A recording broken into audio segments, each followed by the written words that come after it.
Welcome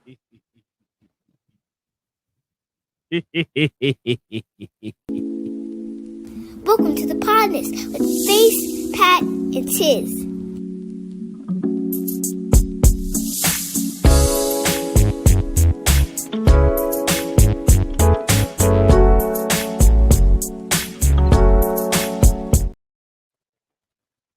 What it do? What it do? What it do? What it do? What it do?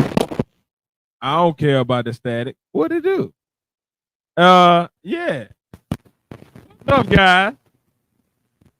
Welcome to the Partners. It's a show with three friends separated by distance, connected by brotherhood, having weekly conversations that you can join in on. This week, Faith is out of the pod. Some personal things to deal with. We are in a period of bereavement, so if we could just get prayers up for Faith and the rest of his family, and yeah, if we could just do that, that would be dope. Um, Welcome everybody.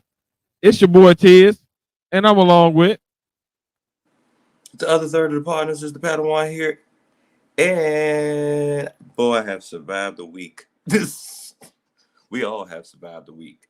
One person ain't survived the week, but we all survived it. We already said what's up with Face, but yep, I'm here. We here. You ready to get into it? Cause I ain't ready. Hey, okay. So look, all right. So we it's an elephant in the room, right? Everybody know what it is. Mm-hmm. We ain't about to bullshit around with it, but I do want to say this. Just a big RIP to Uncle Leon. If you part of the Face family, you know how important Uncle Leon is to the Face family. You know how big of a support system and how big of a presence he was. In all of our lives. At some point, if you were hanging with Face in a really close manner, you would met Uncle Leon. And yeah. Just wanna send our blessings up and leave it at that. I don't want to go too much further with that. Yeah. So in the past week, it's a lot that has went down. Now, when we talk about the past week, right? We talk about the past, just everything that's went down. But there's one specific thing that's been probably above the others. Probably a bit more taking precedent than the others. Did you see Drake and Kendrick? Oh, who didn't? There ain't no way you could miss it. I mean, we've been gone for a minute, so I don't know who done seen what. But did you see Drake and Kendrick? Oh my God, did we? It was all right. Okay. So I feel like we need an agenda for this, right? I don't want this to get out of hand. I don't want this to get all crazy and willy nilly. All right. So I feel like we need like the basic history of Kendrick versus Drake, right? And then we need like the breakdown of the actual beef that happened in the past 2 weeks. I got you. Since we've been gone. And then we need our final thoughts as we go into I don't know if this is it a period of like armistice where like they're like everybody good, we just gonna leave it where it is, or where it's like, all right, at any moment Drake could drop a diss track and then we back what we start. All right. So okay, the history, right? As our resident historian on Hip Hop Matters, right? Yeah, drink that shit up, nigga. Sip that shit. Well, I'll never tell you to drink that shit up again. I'm sorry. I'm sorry. I expected you like that. I shouldn't have done you like that. My bad. it's all right. It's all right. But, Face is here. So face ain't here. But you know if he was here. yeah, that would have went real bad. But but since we here, right? All right, the history. We know we got all right. So this is where all right. I'm gonna tell you where I start the history, and then you correct me, and then fill me in as need be up until we get to like that. If that makes Sounds sense. like a plan. All right. So before we get to like that, right? We got a lot of shit that went on. We got Kendrick and Drake meeting each other. All right. I know people don't really like to add this as part of the soliloquy, but I feel like this is an important thing because like when you meet somebody, sometimes you don't meet somebody and all right. So like, all right. This is what I'm trying to say. Sometimes you meet somebody and they're not like cool. Mm-hmm. Like you be like, oh, fuck, fuck with this nigga like that. Like I know this nigga. This nigga's an associate. He's gonna be around probably because he's in the same field as me. Whatever. You know, you might work in mental health, right? Say you a therapist. And there's like 3 other therapists, right? But one of them therapists out of them 3, you just don't really fuck with like that. Like, you know he gonna be around. He has to be around. It's no getting around him being around your area. It's nothing you can do about it. Right? But he gonna be there. So you gotta deal with that shit, right? Like at some point you gotta have a stance. It gotta either be like, all right, this nigga that I don't fuck with, but he gonna be there. He gonna keep on being around. I can either go ahead and just bust his face.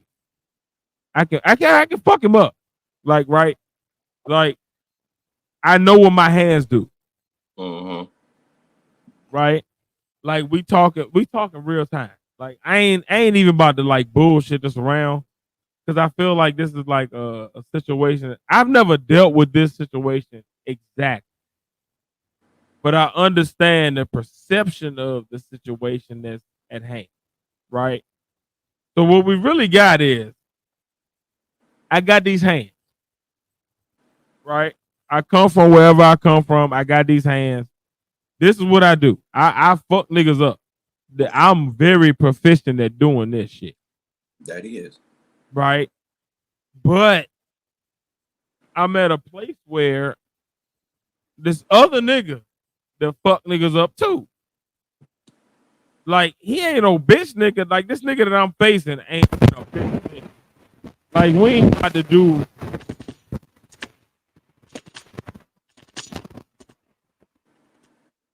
Give me 1 second.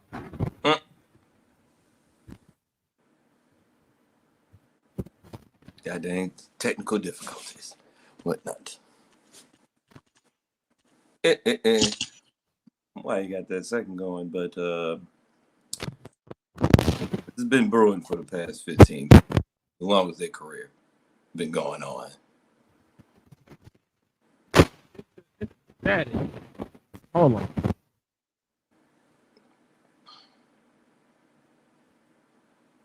Can you hear me? Mm-hmm. Yeah. Oh shit. Oh shit. Check 1, 2. Oh shit. Microphone check 1 2 1 2. What you gonna do when we come on? Hold on.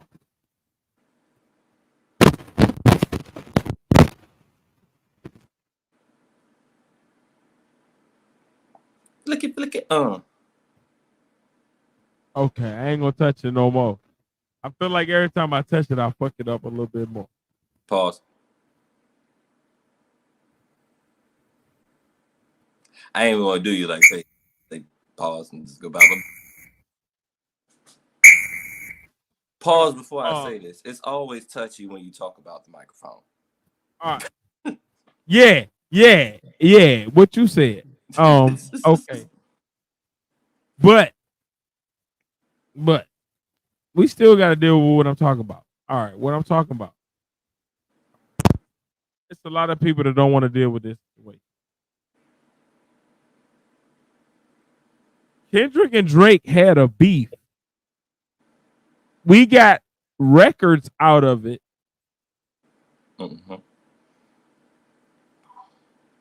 And out of those records, we can actually make a definitive winner. I think that's all right. This may be the most unprecedented battle rap in history, right? Because you got the two best, or what's considered before this started. If you told us Kendrick, Drake, no matter what banner you are repping, no matter what crew you hanging with, right? One of those two was your like, this is my best ever. Mm-hmm. So before we started this beef, most people had their understanding or their decision made up. Most people had like, I'm leaning this way already. Mm-hmm. So I just need one or two things to go my way, and then I'm going to claim victory.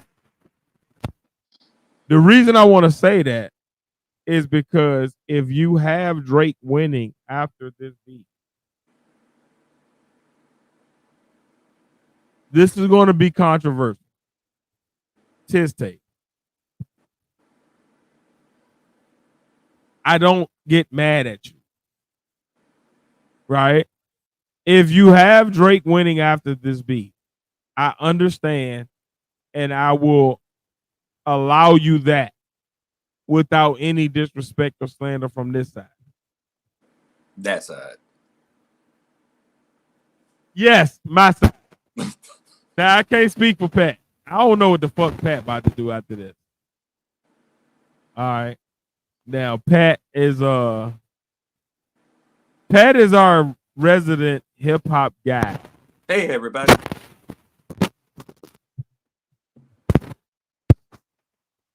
So if he decides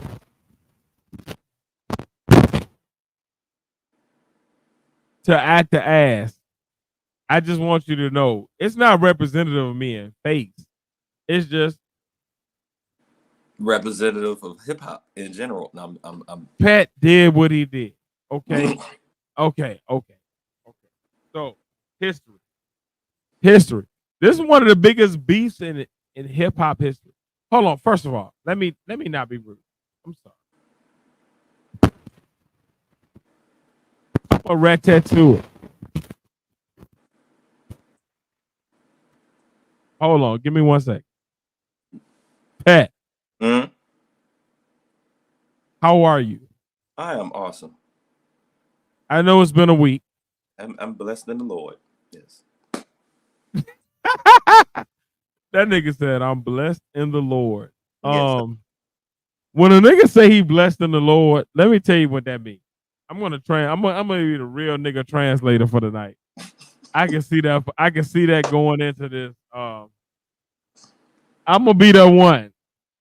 Because it's a lot that went on this week, but it's also a lot that went on this week, if that makes sense. So, all right. With me, Face, and Pat, we've all been through some shit this week.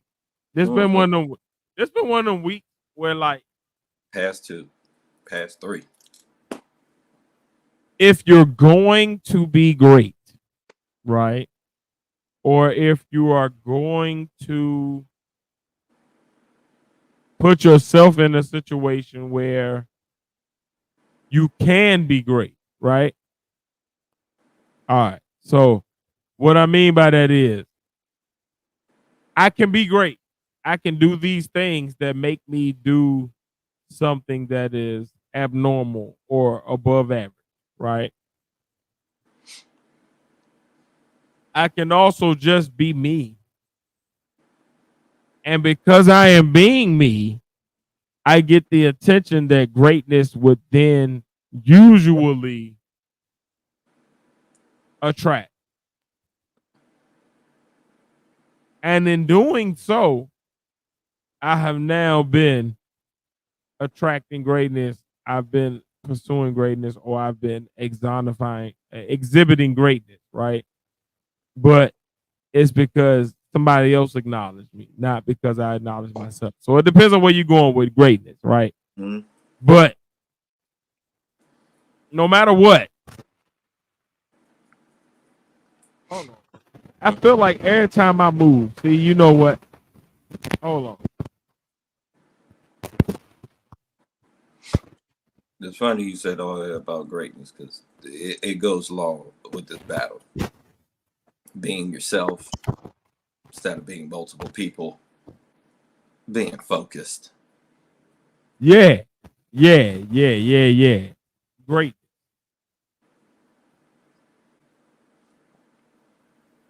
There is this misconception about greatness that means that you have to be above average and or I'll put that out there. People who will catch me up on Twitter or whatever, that you must be above average or you must be better than something, right? Tonight I'm gonna present to you that greatness can be personified in a situation where a person is not necessarily better, but a person is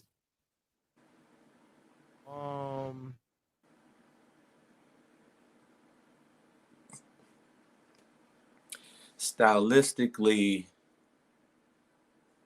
might be stylistically different. more strategic. Yeah. Let's just leave it at a place where I can defend it. More strategic. Can make You got people that have been more agile. Mm-hmm. You got people that have been more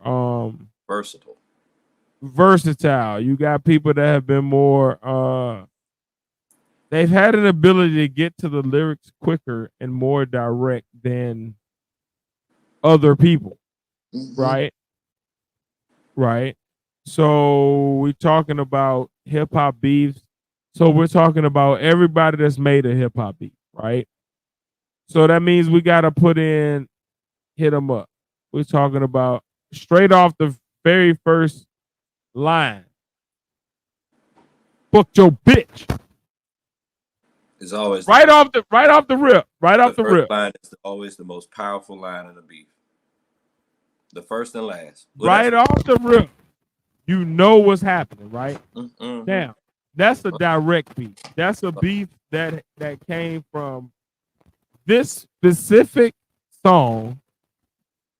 And I want to make sure that you hear it because I'm going to give it to you. And then as I get through this specific song,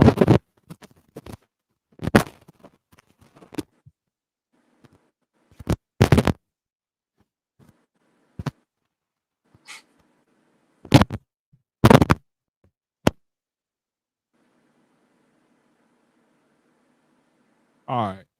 Are we good? Yeah, we good. Okay. I was struggling with the microphone, if you could not tell. All right. So you got the situation of people making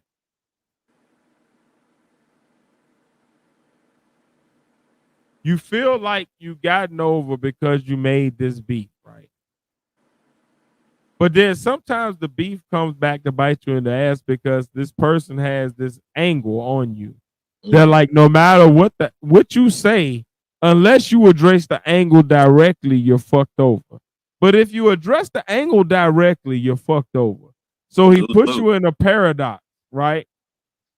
He puts you in a paradox where like lyrically, there's not a lot of places you can go. That's what I see this beef at. Before I say my exact winner or we get into the breakdown, we get into the history. I just want to say that like the history of this beef is a person that like I know you, right? So I'm able to make sure that whatever I say covers my beef with you. There's no wasted words. There's no words that is like not one way. Yeah, I don't like you, but the reason I don't like you doesn't make sense. It's like everything I say makes sense with something else that I will rap. Either I've already said, or I will rap in the immediate future coming up in the next song or two. That's problematic. I'm going to get into why that's problematic, but I'm going to just say that's problematic. When we say that Kendrick beat Drake, I said it. I said it. I said it. On May, give me 1 second. On May 10th, 2024, I said it. Kendrick beat Drake. You ain't the only one that said it. Okay. Oh, and I'm gonna leave it there for now. I'm gonna let Pat get to it. I mean, excuse me. Face will be back next week. But I'm gonna let Pat get to it because I know that there's a lot that we've missed.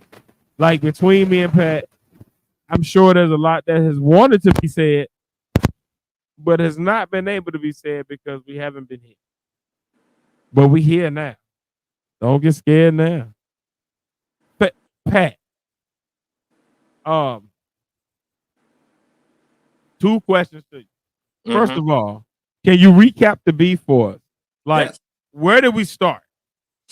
Like, because like I know where we ended, and that's the easy part to judge, right? That's the easy part to judge. That's the part that's like everybody's got an opinion on. That's the part that everybody's got a line that's their favorite, right? But when we talk about like where did we actually start? Well, it's some points in history that people will say that this all different like started from. Some people say it started from first person shooter. Some people say like some people say it started maybe the last album or something that Kendrick came off, but really this all started in the beginning, like the beginning of the career. Like this has been brewing for years or whatever. I'm actually trying to look up that one BET cipher where he was saying he said with something to Drake, but it's even further than that for real. It's, so before that, all right. So I think I got you. I got your help. This is where teamwork made the dream work, right? You got the part where we start with Kendrick on the BET cipher, right? But before that, you have a Drake interview. Yes, I want to bring that up. It was a Drake interview that never. You have a Drake interview where he's talking about Kendrick, and he's talking about meeting Kendrick, and he's talking about how when they met already, he could feel like some tension there. And going from there, he's going to make sure that he has the number 1 spot, right? So as a rapper, my immediate stance is, all right, we was cool. You have a couple of options there when somebody asks you about me. You can say, hey, this dude is great. He's great. We are good friends. He's great. I appreciate what he brings to the game, and I hope he continues to be successful. Let it go. Everything good. My bars is all about me, right? Or you can go this second route. You can go fuck you and everything that you talking about.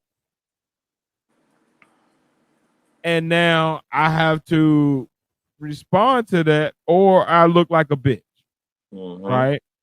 Or I have the third route, which is none of this happens. I'm just chilling. You just chilling. We both have a great night. Congratulations to you. But you say something first. So for the rest of this battle or beef, right? I'm gonna be Kendrick. You're gonna be Cole. You're gonna be Drake. That makes sense. I'm Drake. I'm Kendrick. You Drake. Now you have the upper hand. I make my verse at the BT cipher. I make the whole world go crazy, right? The whole world goes crazy. Woo, woo, woo. Kendrick. But you have the number one song on Billboard. Right? Yep. Right. All right. So we keep on going. I make my next single. It's like the next song that's like, all right, we ready to rock out. Now I put this out, but you also put out your single. Not in the same week, but in the same month. So now we have a bona fide like reason to argue, right? So my song versus your song, big problem. We going down to the next month. After that, we have a song together that's on the Billboard chart. Fucking problem. We both on this song. Great. We both got great verses that people know and that will sing and that will make us both get hits in the club. Bang, bang. We did what we were supposed to do. Hey. Right. We keep on. Have I missed anything yet? It is some things or whatever. Yeah. Stop me when I'm missing something. You stop me and you fill in the gap. Right. So I would say they both put out this point. They both came out at the same time. It was that school. It was Kendrick. It was Drake. It was J. Cole. It was Big Crit. It was Wale. Big Sean.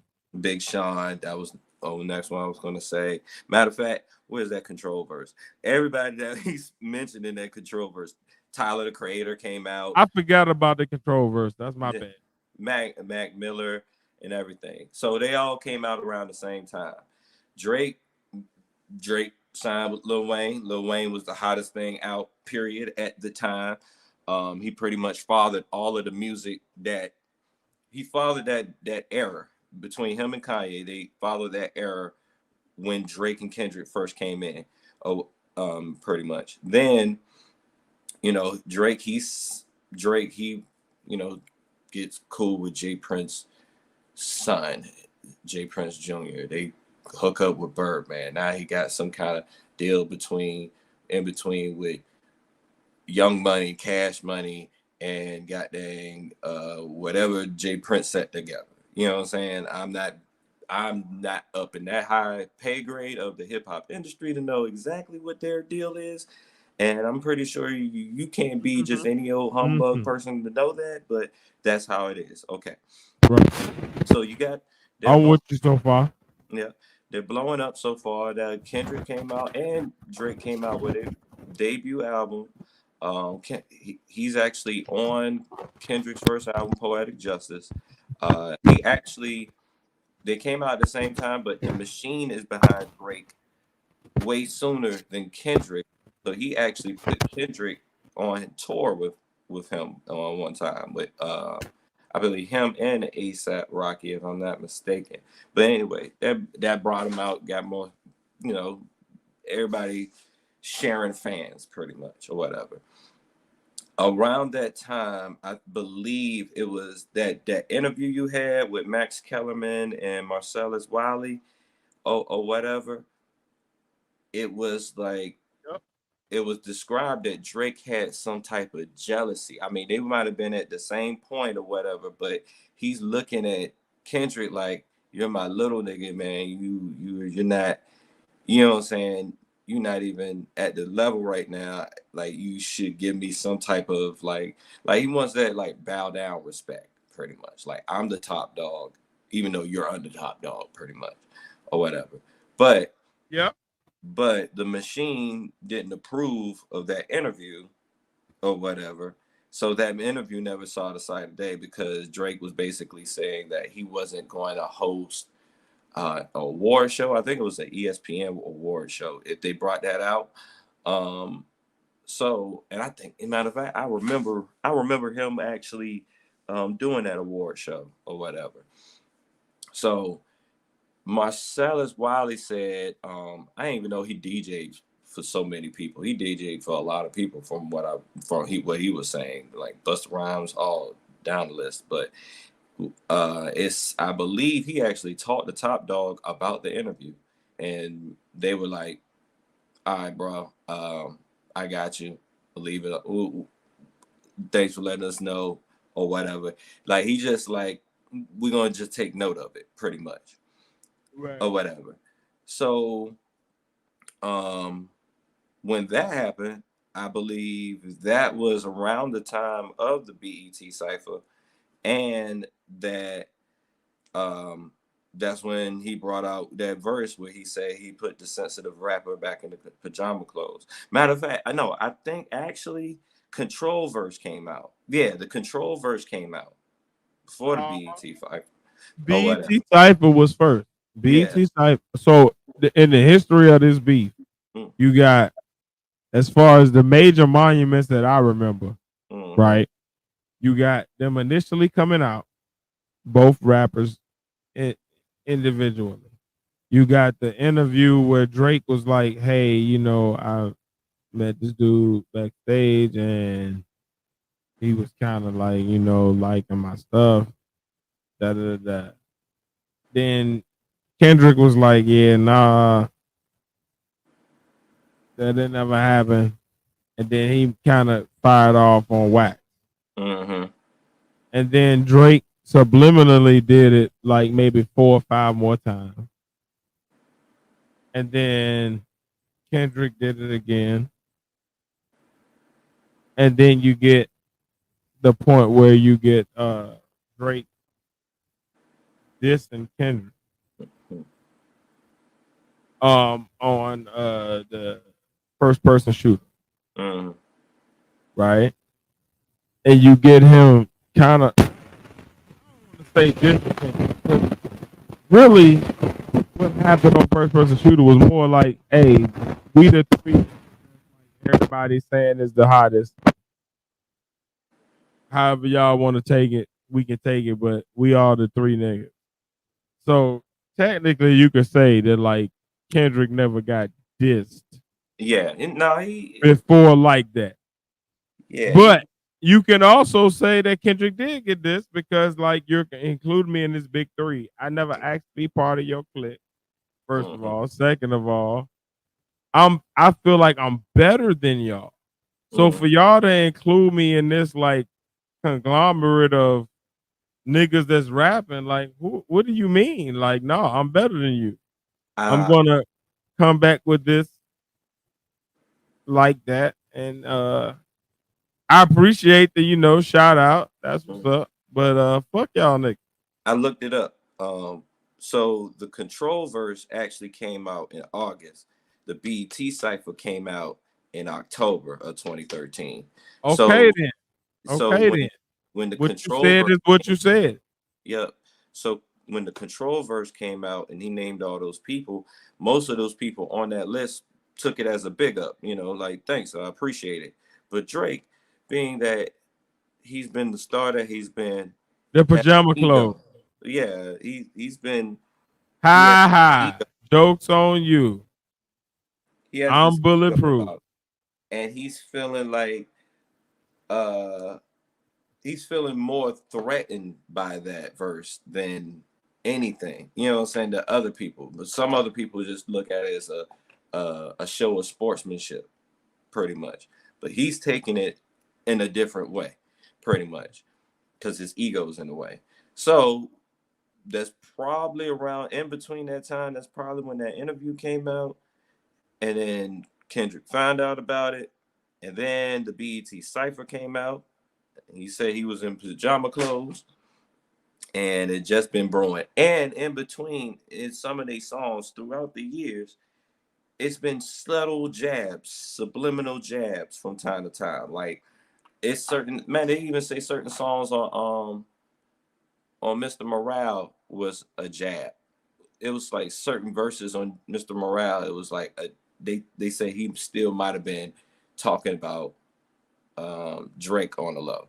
And I know Drake had this song with the Game. I think it was called 100, and he even said if Hold I, on, hold on. mm, So before this beef, there was mhm. already beef. Yeah, there's been beef. All right, and you said that Mr. Morale has some songs on it. Mm-hmm. All Yeah, right, go yeah. ahead. Like you know how they do. They always have little subliminal songs or whatever. It making me want to actually go back and listen to everything that has Kendrick has like made in the past, because it almost made me feel like that this nigga Drake is amused to him on the low. Like he could be using these songs and describing how the world is, and actually saying certain things about Drake in between on how he moves and stuff like that or whatever. And I mean, like I was saying, on Drake's side, he had a song with Game called 100, and he even said in the song that if he stayed conscious, he would have had a certain rapper. He don't say Kendrick's name, but he just said, I would have your art, I would have your fans too, pretty much, if I stayed conscious. Or whatever. Now, I also want to, beyond this, because this is also the buildup and the catalyst too. Beyond this, Drake and the way he moves throughout the industry puts a bad taste in a lot of people's mouths. Like, for example, he was dealing with the Weeknd. As you know, they're beefing right now. When the Weeknd first came out, he was like, sign with my label. The Weeknd was like, no. All right, can you do some songs with me? He was like, Right, yeah. All right. right. Then he was like, hey, can you just give me your first album? And Weeknd was like, well, I'm not a known artist, so I might as well I get the credit for all that other stuff. And he still went sign with him. And then you find out that Drake ends up talking to like one of his exes or something like that. Like it's always some shit. Like if it's always some shit with him. I think because he think he's Drake, he's supposed to have whatever woman that's supposed to have that he's supposed to have. The same thing with Rihanna or whatever. He be in his current diss songs, he's saying stuff that he said Rocky about that shit. He's just petty or whatever. Like what other than Ice Cube, which was an misunderstanding, what rapper would beef with Common of all people? Common. All right. And So if I'm gonna if I'm to understand correctly, all of Drake's beefs are over some woman. majority of the time, or some petty shit that he's done on the low or whatever. Based off of some woman. The only one that it wasn't like that is probably Pusha T, and that reflects back from the beef that they had with Lil Wayne, which is really the beef they had with Birdman for not paying them for what happened to that boy. or I whatever. was gonna say because I'm like, what did Lil Wayne and Pusha T initially be about? Hmm. Was Well, that Lil Wayne is basically Paul's the mouthpiece or the spokesperson to Birdman in general, or whatever. Even Lil Wayne don't even understand their damn beef. But at the same time, I'm pretty sure the way Drake is probably rubbed pause again, Pusha T the wrong way in the industry because he just has a track record of just doing foul shit behind people's back. Like if he was a regular dude around regular people or whatever, he would have been got his ass whooped a long time ago. But being that he's protected ah? and he's been making hits, he's been the money maker for a lot of people in the industry, so he stays protected. Hence the reason why this beef with Kendrick has not popped off yet. Like until now or whatever. But as you can tell, like after a while, Drake is becoming a one-trick pony with his music. After a while, yeah, he gets hits, but it's the same type of hit, the same type of feel. It's nothing new or whatever. Like really, All right.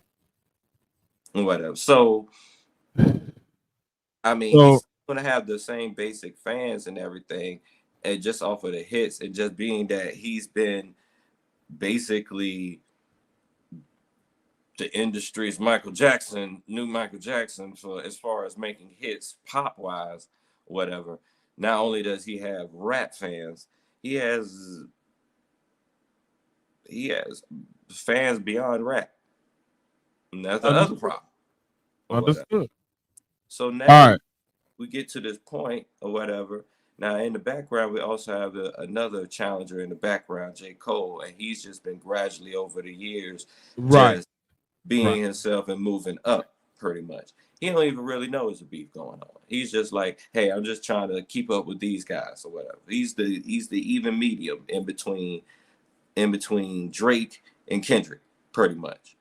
Whatever. You know how I see J. Cole? Mm-hmm. J. Cole, all right. All right, so on Street Fighter, right? I feel like Street Fighter fans are gonna understand this perfectly. Mm-hmm. I don't know if other people will. All right. Drake fans are fans of Dalsim, E Honda, or Chun Li. Mm-hmm. Like you're really good at one thing. In this case, we're gonna say that one thing is making me dance, Mm-hmm. making me have a vibe, right? But at these other things, it may be agility, it may be the jumping, it may be your strong attack, it may be your weak attack. There's something missing.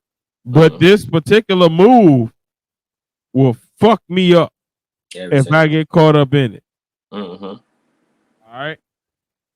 And I feel like that's the vibe of this battle. It's been Ministry. I've studied fighting games. So I know that your style, if I get caught up in your style, I'm fucked. So let me get you caught up in my style real quick. Let me get my style out there. Let me get it popular. And let me put my style in a place where, like, if you don't say something to my style, you're fucked. So, like, it's no, I'm just gonna play defense. It's like you have to play defense to this specific move, Mm-hmm. or you are one hit quit. That True. makes sense?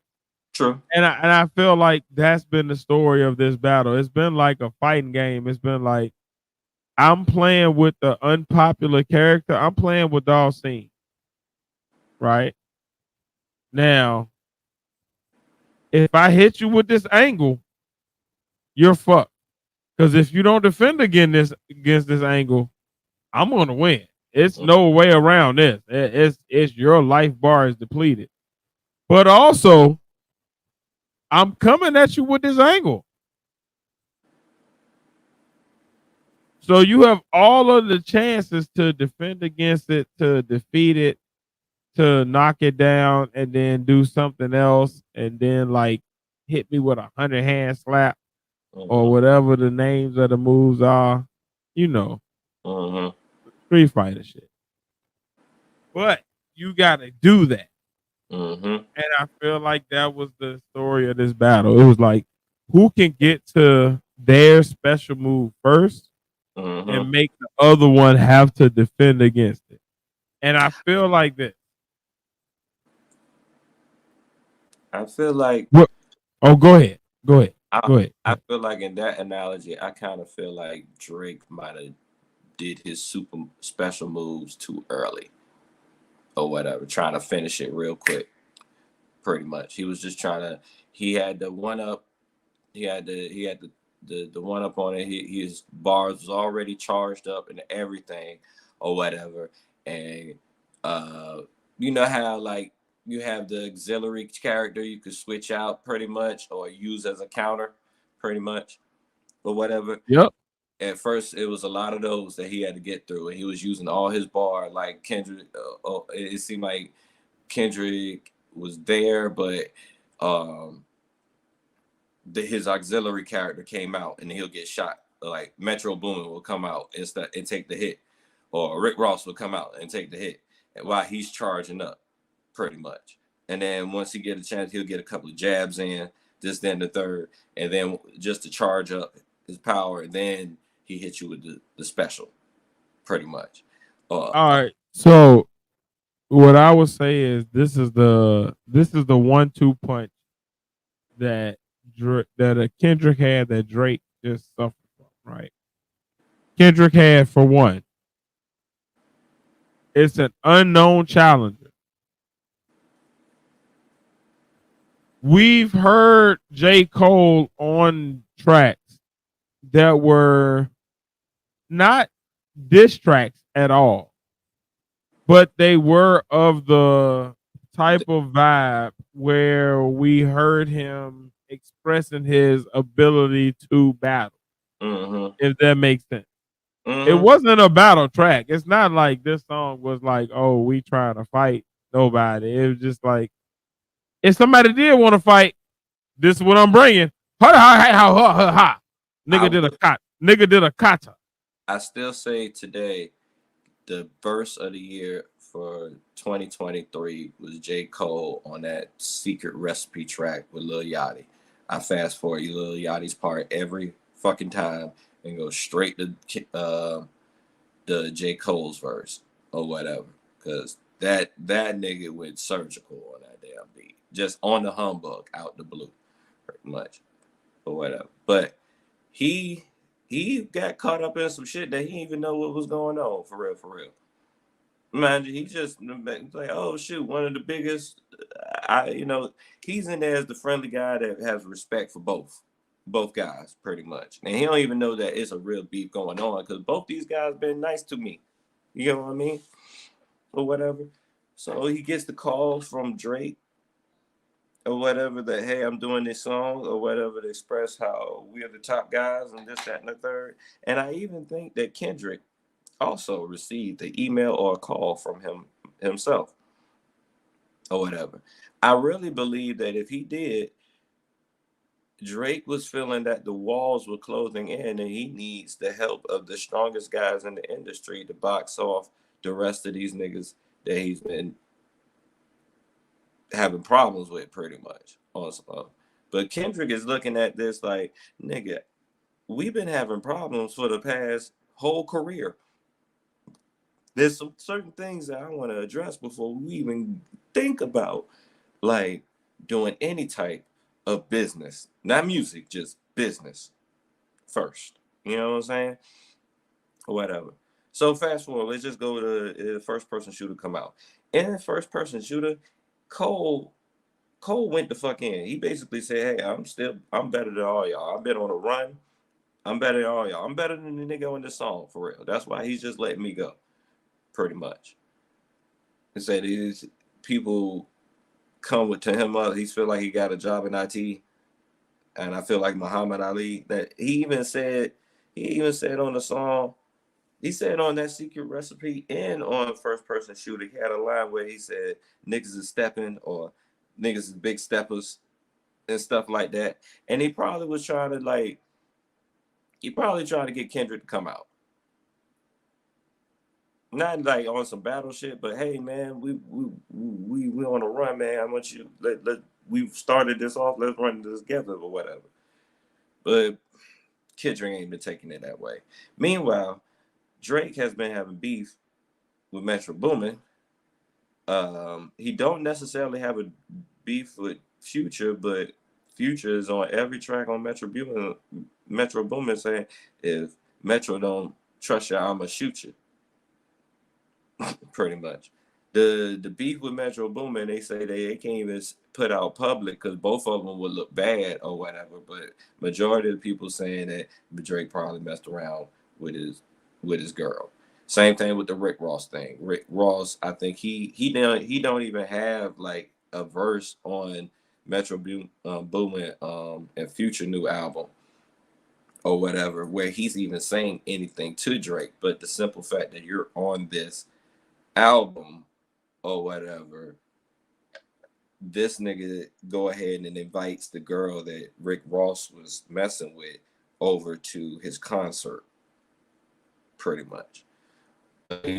You could pretty much take that as a sign of disrespect, pretty much. So all of this is brewing in the background in the industry, and then like that comes out, and Kendrick is basically All right. So here's where I kind of want to step in. All right. Hold on 1 second. Hold on. Make sure I follow. Bullshit. Kendrick don't like Drake. Drake don't like Kendrick. Mm-hmm. Bullshit. Kendrick, this is Drake at the BET site. Mm-hmm. Because already Drake and this Kendrick in an interview that's out on YouTube. Mm-hmm. Okay. So far I'm with you. From there, we go. Other people and Drake have issues. And Kendrick looks at that and is like, oh, that's some bullshit. But other people and Drake have issues. So other people and Drake beef it out. And then Drake also includes Kendrick in said beef on First Person Shooter, where he's like, yeah, we good, but me and this nigga, like you in the top 3, but you the third nigga. Fuck you.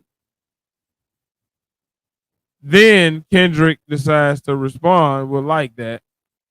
Again, so far everything has been like rap beat. It hasn't been like any like, oh, like your life, your personal life, your oh my God, your wife, your husband, your significant other, your kids, it ain't been nothing crazy. You feel me? It's been so far, it's been like I don't fuck with you rap wise, you don't fuck with me rap wise. How can we rap wise? Rap this out. Right? Mm-hmm. Okay. Kendrick gonna like that raps back at Drake and J. Cole by proxy.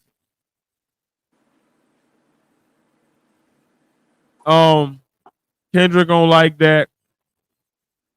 Says nothing disrespectful.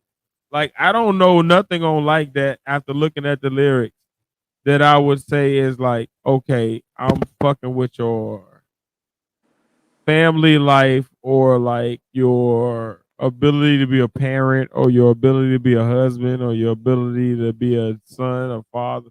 Like this is all rap shit that I'm talking. Rap. Mm-hmm. The worst thing I've said about you is something about your contract. And okay, I get that. If you deem that personal, but for me, when it comes to rap, I consider that part of rap because all the rappers that's out there say how much they make, they money, what they bought, Mm. etc., etc. So if you make your finances a public thing, then damn it, we think. Mm-hmm. But at this point, we still got Kendrick rapping about rap, Mm. Drake rapping about rap, and then Drake raps back at Kendrick's like that I, I was with gonna push-ups. before we get into push-ups, I was gonna point out Go, go. the lines that I would say basically probably was going at people on like that was when he basically say fuck sneak dissing first person shooter. I hope they came with 3 switches or whatever. Just the point, just the simple fact that you said first person shooter or whatever. Now we know this is a message. Just at least 2 people. You know what I'm saying? Um, Exactly. or whatever. Uh, the part where he says, um, I think most of this stuff is just pretty much just reiterating the first person shooter part. But the part where he says, nigga Prince outlived Mike Jack. Because, in first person shooter, he says at the end, I'm one for Michael Jackson, nigga beat it, basically, which is a high achievement, especially Yep, for rap. You know yep, what I'm saying? yep, yep, So, yep. Okay, beat it. I got you. Beat it. Let me mm-hmm, remind you of what Prince did. mm-hmm. So nigga Prince outlived Mike Jack. And if you're into music and music beef, not just rap beef, music beef, Michael Jackson and Prince had a similar beef. It was in the Yeah, background. I mean, his videos with Will I Am talking about Mike Jack, him and and it is for similar reasons.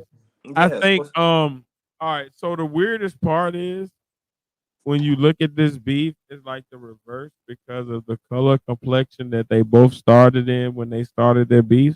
mm, But, but, right, you got Michael Jackson. He's your pop guy. He's your guy that's making music for the masses. He's making music that touches your general public. mm-hmm, And then you got Prince that's making music for your musicians, your deep cut heads, your people who like, I like cool pop, yay, great. But this shit that's like, what is that? I ain't never heard that before. That's a new way to mm-hmm. define music. That's a new way to push the envelope musically. Great. I like that. Prince was more that guy, right? Mm-hmm. Now you get both of them that were coming up at the same time, and they both were great. They both had their people who were like ride for them. They both had their people who were like die for them, and they both had legitimate reasons to feel like they were the greatest during their time. Mm-hmm. One commercially, because commercially there was no better than Michael Jackson, right? One more critically, one more Musically, technically. from a place of if I know, I know. Mm-hmm. So it's like it's 2 perspectives in music to me. There's the music of the general public, and there's the music for musicians. You get what I mean? Like Yep. the guys, like it's a lot, and you see it all the time in rap or whatever. There's some rappers that are just rappers. They're not MCs. They're just rappers. They do the copy and paste, cut and paste, fit this here, just give me the beat, and they give you and microwave up some shits to give you, to fill you up for the time being before you get an actual meal or whatever. Like they give you the snack packs, the fruit snacks, the microwave dinners. You know what I'm saying? Like, it might not be the greatest food in the world, but it's your favorite, pretty much, or whatever. So, and then it's like, just like there's chefs for chefs to critique. You know what I mean? There's musicians that make music for to impress other musicians, and if the general public likes that, it's a added bonus. But if I know I can impress the guy that impressed the general public or whatever, I'm either right there at that person as far as like, okay, you got me in popularity, but I got you at talent, pretty much, like right there, or I'm better than that person in some form of fashion. With this beef, it's definitely Michael Jackson and Prince. Drake being Michael Jackson, not or whatever, and Kendrick being Prince. Prince was the type of musician or whatever. He can make pop songs and everything, but he knew how to play every instrument in the song. And not only that, he wrote the music for that instrument in the song. Not only that, he wrote the background lyrics, the ad libs, all that stuff. And not only did he did that for himself, he did that for multiple groups. Morris Day, The Time. Hold on. Mm-hmm. And he wrote a movie for the song. Yes, along with it. He was that type of creative or whatever. Michael Jackson, I would say to me, I almost feel like, to me, because I was a Michael Jackson fan in general, like everybody else in the 80s, but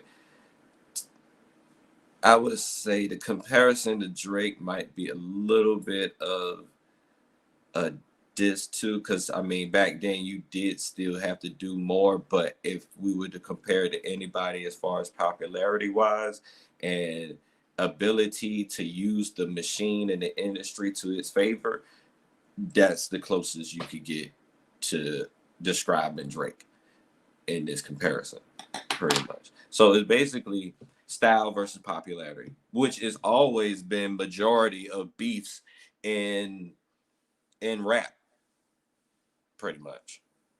Oh, and then I also want that when we really get through and talk about the actual, which I'm pretty sure we're getting into right now, the actual songs in general, I'm going to break up a couple of these rules because some of these people are looking at a rap beef for the first time in their life or whatever. And I'm not just talking about young people. I mean, I'm talking about people of all demographics. It might be older and younger, as far as older than me at age 40 and younger, pretty much. Right. You are a guest. You can't come in this bitch and start making rules.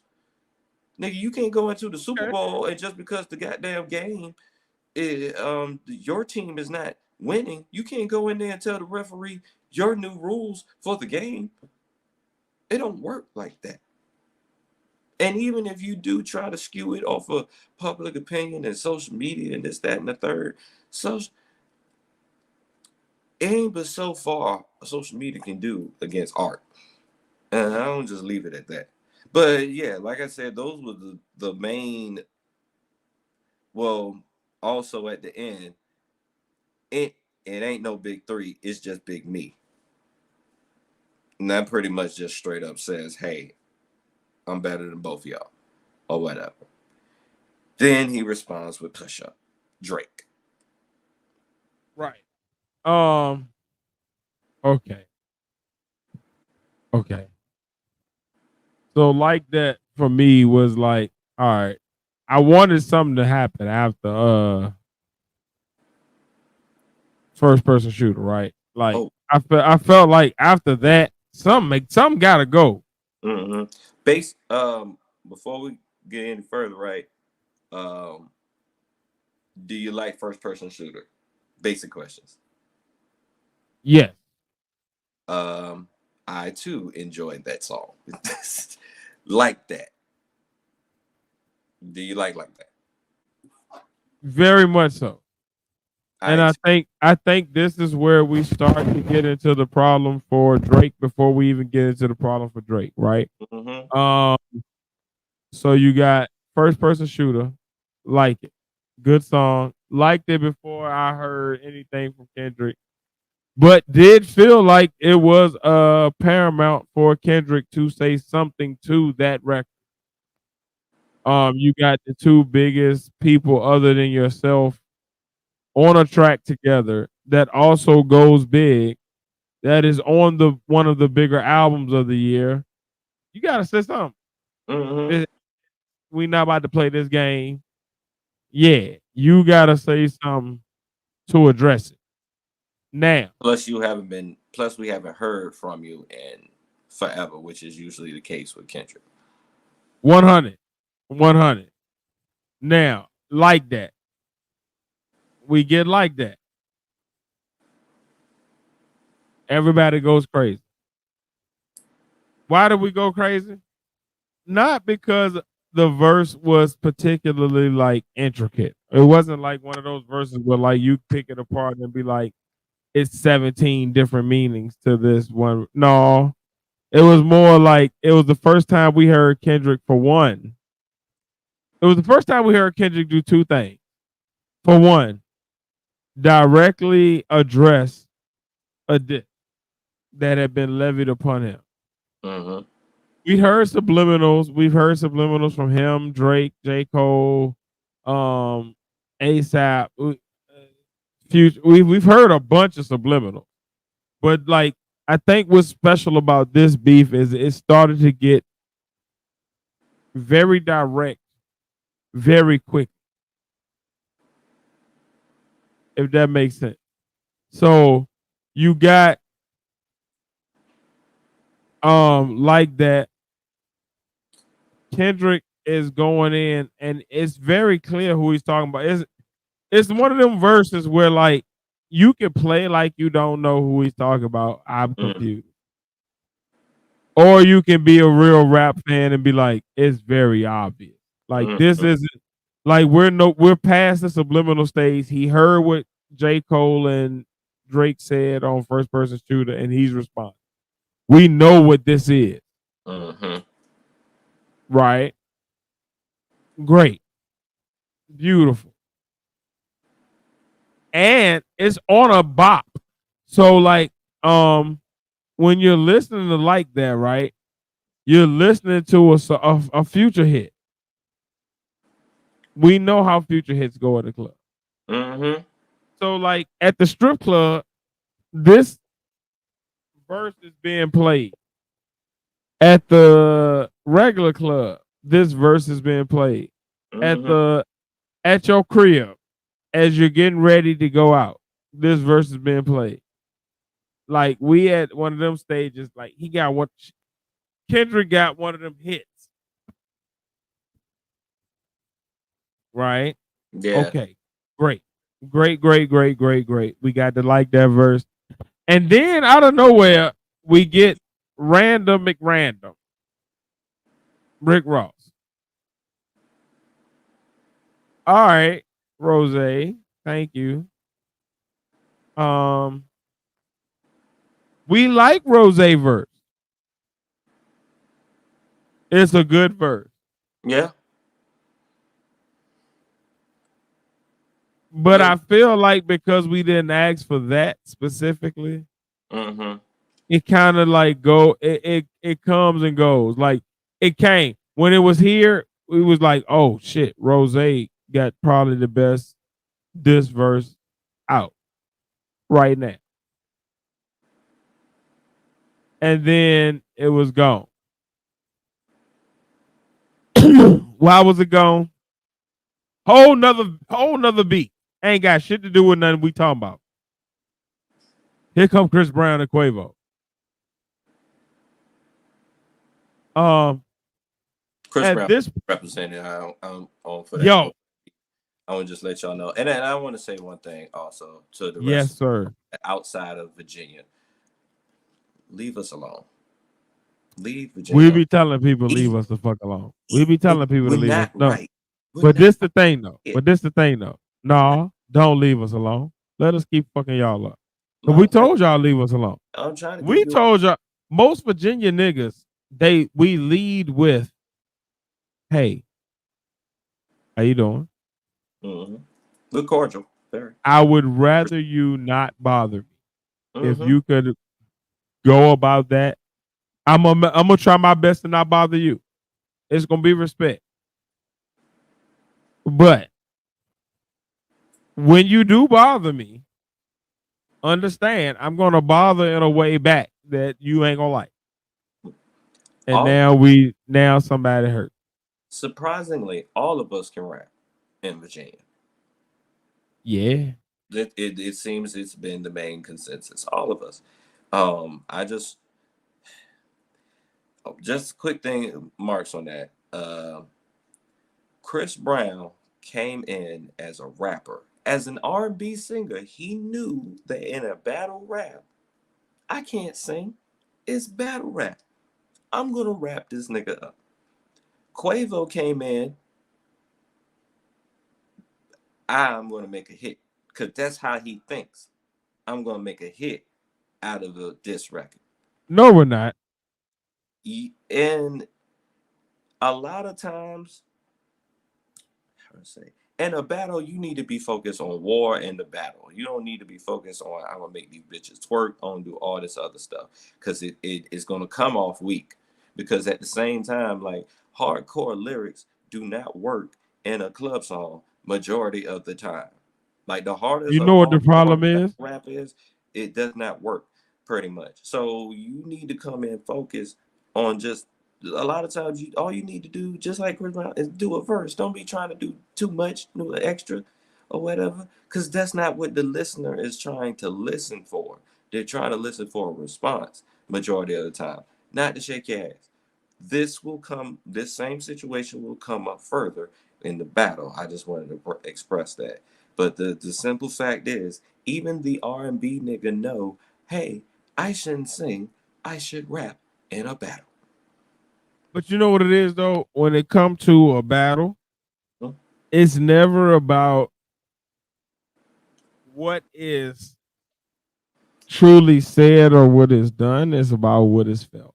Right. Mm-hmm. And how you So most of these battles are about self-awareness. mm-hmm. If Quavo understands you're not at a position right now where you're even above your cousin Offset, right? And we're still not over Takeoff's death. And Chris Brown is at one of them places where like people are putting him in GOAT status of a lot of shit. They're putting him in one of them statuses where like, no, he in a non-versus status. That's like him and Jay-Z and like maybe 3 to 4 other artists. That's like, all right, when you challenge a versus, don't fuck with these niggas, Mm-hmm. right? If you're paying attention to the culture as Quavo, you don't even start it. You leave this alone right now. Because Mm-hmm. there's really no reason to start it. It's really nothing like happening. Like it's really like Chris Brown said, he don't fuck with you. Cool. He didn't say you a bitch ass nigga. He didn't say you a pussy. He didn't say you soft. He didn't say you weak. He didn't say you less than a man. He didn't say nothing bad about you. All he said was he don't fuck with you. And he saw you at a place. And because of the type of place it was, y'all had to sit there and do nothing. Mm-hmm. So y'all sat there and nothing happened. Mm-hmm. He said if he wanted to, if he had been on some bullshit, if he had been on some bullshit, he would have beat the shit out, basically. Mm-hmm. Knock the shit out you, knocked you out, whatever wording you want to use. But basically, he said like, if I was on some fuck shit, I would have beat this nigga ass. But we was where we was at, and I ain't want to fuck the bag up. Mm-hmm. Now, as a real nigga,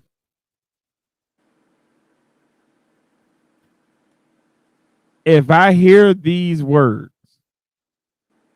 right, Mm-hmm.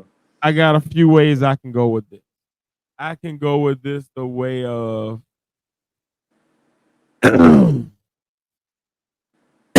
at face value, nigga said what he said. When we saw each other, ain't nothing happened. Fuck Mm-hmm. you, nigga. It's fuck me. We out. Right? Or I can take it the other route. I can take it the okay, fuck you. It's double fuck you for what you said. And when I see you pass this, we gonna rumble this shit out. Mm-hmm. I can also take this as this. You said how you felt about me, but you didn't say you was gonna do nothing to me or that I was a bitch nigga. You just said that like you don't fuck with me and you could have done some bullshit, but you won't own that. So you let it go. Mm-hmm. Me as a mature man, I see this as like, all right, as a mature man, you're saying like, you don't fuck with me. I don't expect you to fuck with me. I'm not looking as if at this as if you are my homie. So I'm not coming to this expect you to fuck with me. Okay, cool. You don't fuck with me. And if you was on some bullshit, you would have done this, that, and the third. Cool. That's a if. That means you saw me. We was together. I know we was together because I was there. The pictures show we were there. All Same. evidence show we were there, and you did nothing. So if I'm me, I'm looking at this as a like a win-win-win.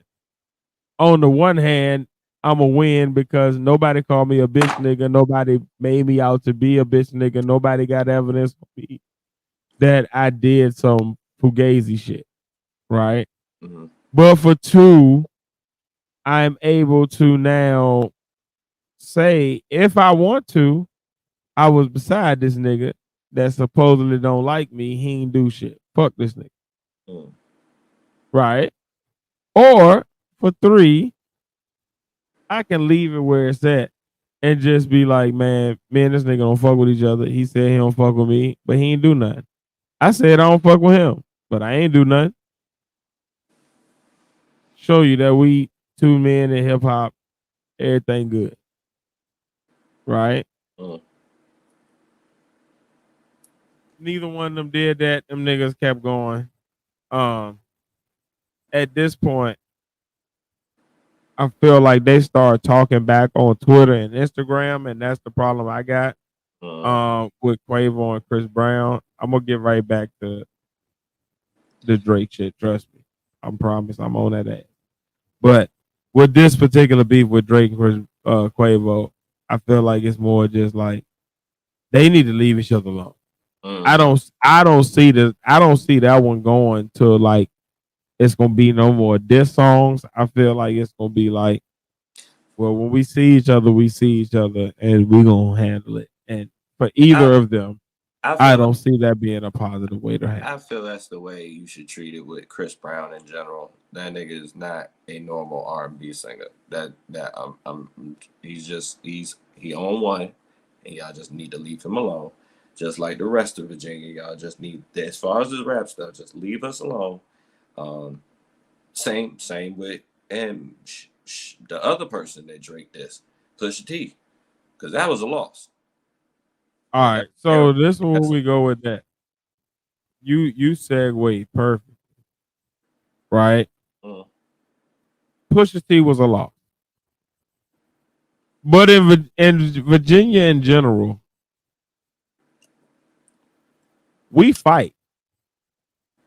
Okay, I want y'all to understand that. Like that, and I don't mean that as a like we fight against other people. I mean we just fight because it's Tuesday. Mm-hmm. Like we get off at the bus stop and we just fight each other because it's fun. Who's gonna win? Who's gonna be the strongest today? Like it's not a thing of a beef for us. It's more of a oh, you challenge it? Word. This is great. Let's rumble. We do that for fun. So when y'all come with this bullshit of oh, I'm better than you, I can beat you at this. I'm going to defeat you at this. That's not the energy you want with a person from Virginia. I'm gonna start there. I'm gonna end there. Period! Exclamation point.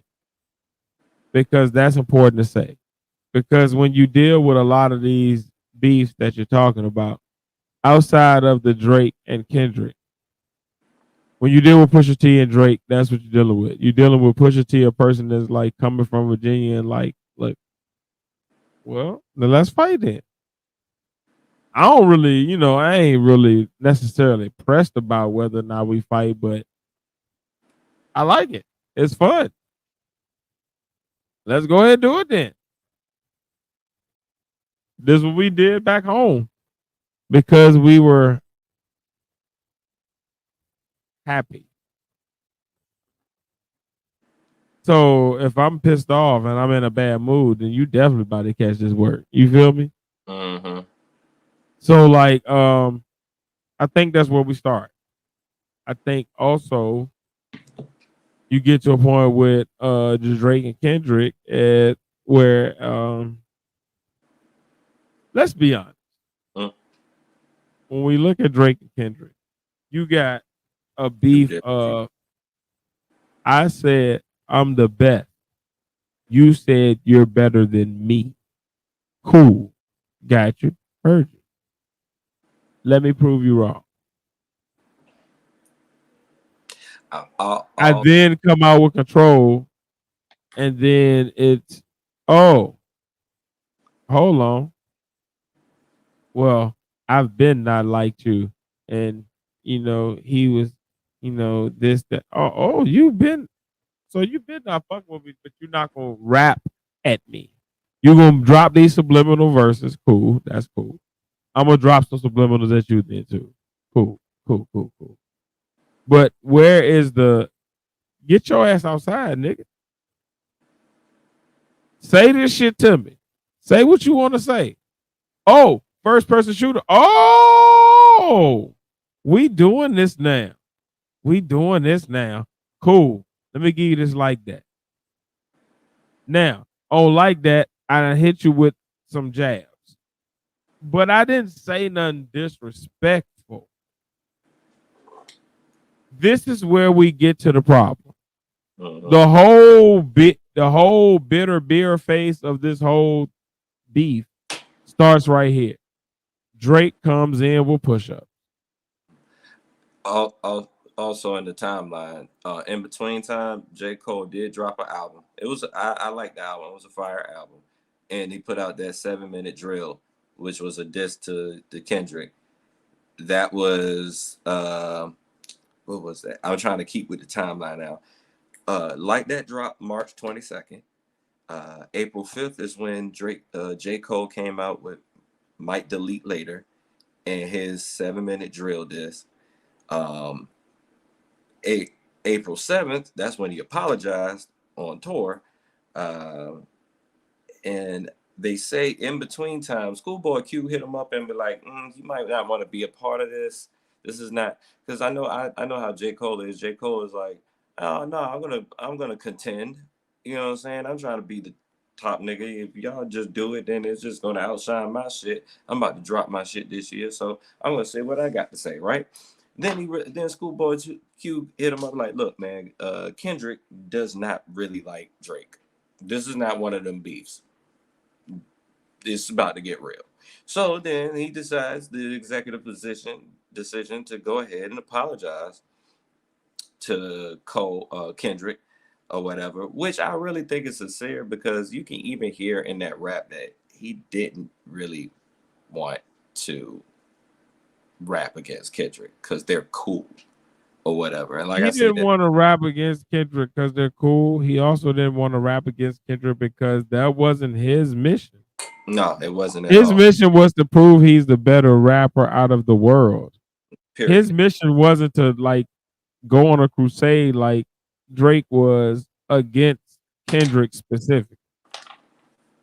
So I think like when you have like all of these people combined that started in the beef, Mm, whether it be Rick Ross or Pusha T or Drake or mm.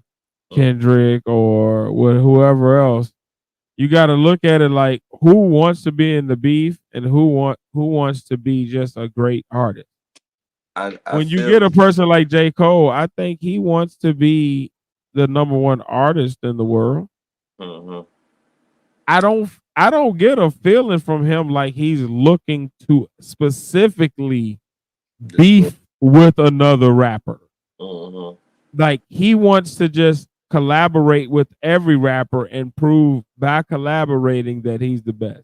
I Yeah. don't see him like, oh, let me go song for song with this guy and say I'm better than him. Mm. I never got that from J. Cole.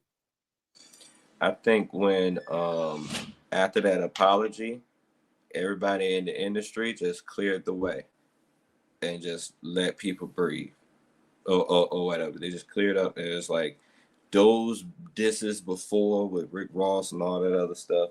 That was like those were the matches before the prize fight, the main event. You know what I'm saying? Those that's what that were. And now we're Indeed. getting into the actual fucking main event. And Indeed. and that's when Now we got Drake like that. Now we got like that, and like no, that was potent. I Hold on, think just him.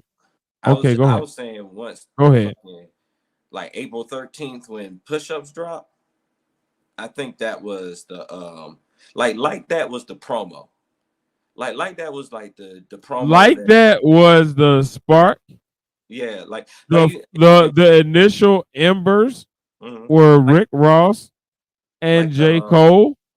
yeah, I was saying I let me like let that, me okay, go ahead. on the Nope. like on the Go ahead. wrestling thing, like on the wrestling terms or whatever. You know how they have the promo where they talk shit or whatever beforehand? Like first person shooter, those were promos. That was a promo of them talking shit. Like that, that was Kendrick's promo or whatever. Pretty much.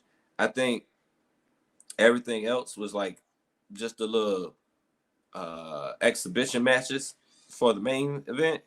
And then push-ups was basically the first punch. The first the first initial strike. You know what I'm saying? After after that, I think everybody in the industry was like, ready, fight. Because you notice after J. Cole hit, ain't want no more disses. Nobody said anything else. It was just a bunch of social media shit. And Kendrick was quiet the whole time. The whole time. And then that's when Drake put up the push up. Sorry for cutting you off or whatever. I just wanted to get that out of my head before I lose it much. All right. So I guess that's what I was trying to say. Like Okay. you had um you had the record first person shooter, and that kind of like sparked the fire. Like that was like the spark. And then the ember was like that. And then you had like the little mini flame of like the J. Cole and the Rick Ross trying to jump in. And then you had the realization of like, oh, this flame is about to be one of California forest fires. It's not going to go out easily. Let me get the fuck out of here. And J. Cole was like, all right, my bad. Never mind. Mm-hmm. Y'all disregard what I had to say. Y'all go ahead and handle that. I hope you have a And, good day. And then you get to the point of a place where we get push-ups, right? Now, push-ups was great. It was a quick response. It Yeah, was. I liked it. Yeah, I actually I liked it. like the fact that it was a good bop. It had a bop. When we're talking about this this song too, I want to be clear. Having a bop is a huge plus because it means past this moment of beef, I'm gonna still be riding to this record. Hmm. This record is gonna be following me. I'm gonna be somewhere, and this record is gonna come on. And people gonna sing along. So that means I gotta hear this over and over again, right? So coming with a hit is important.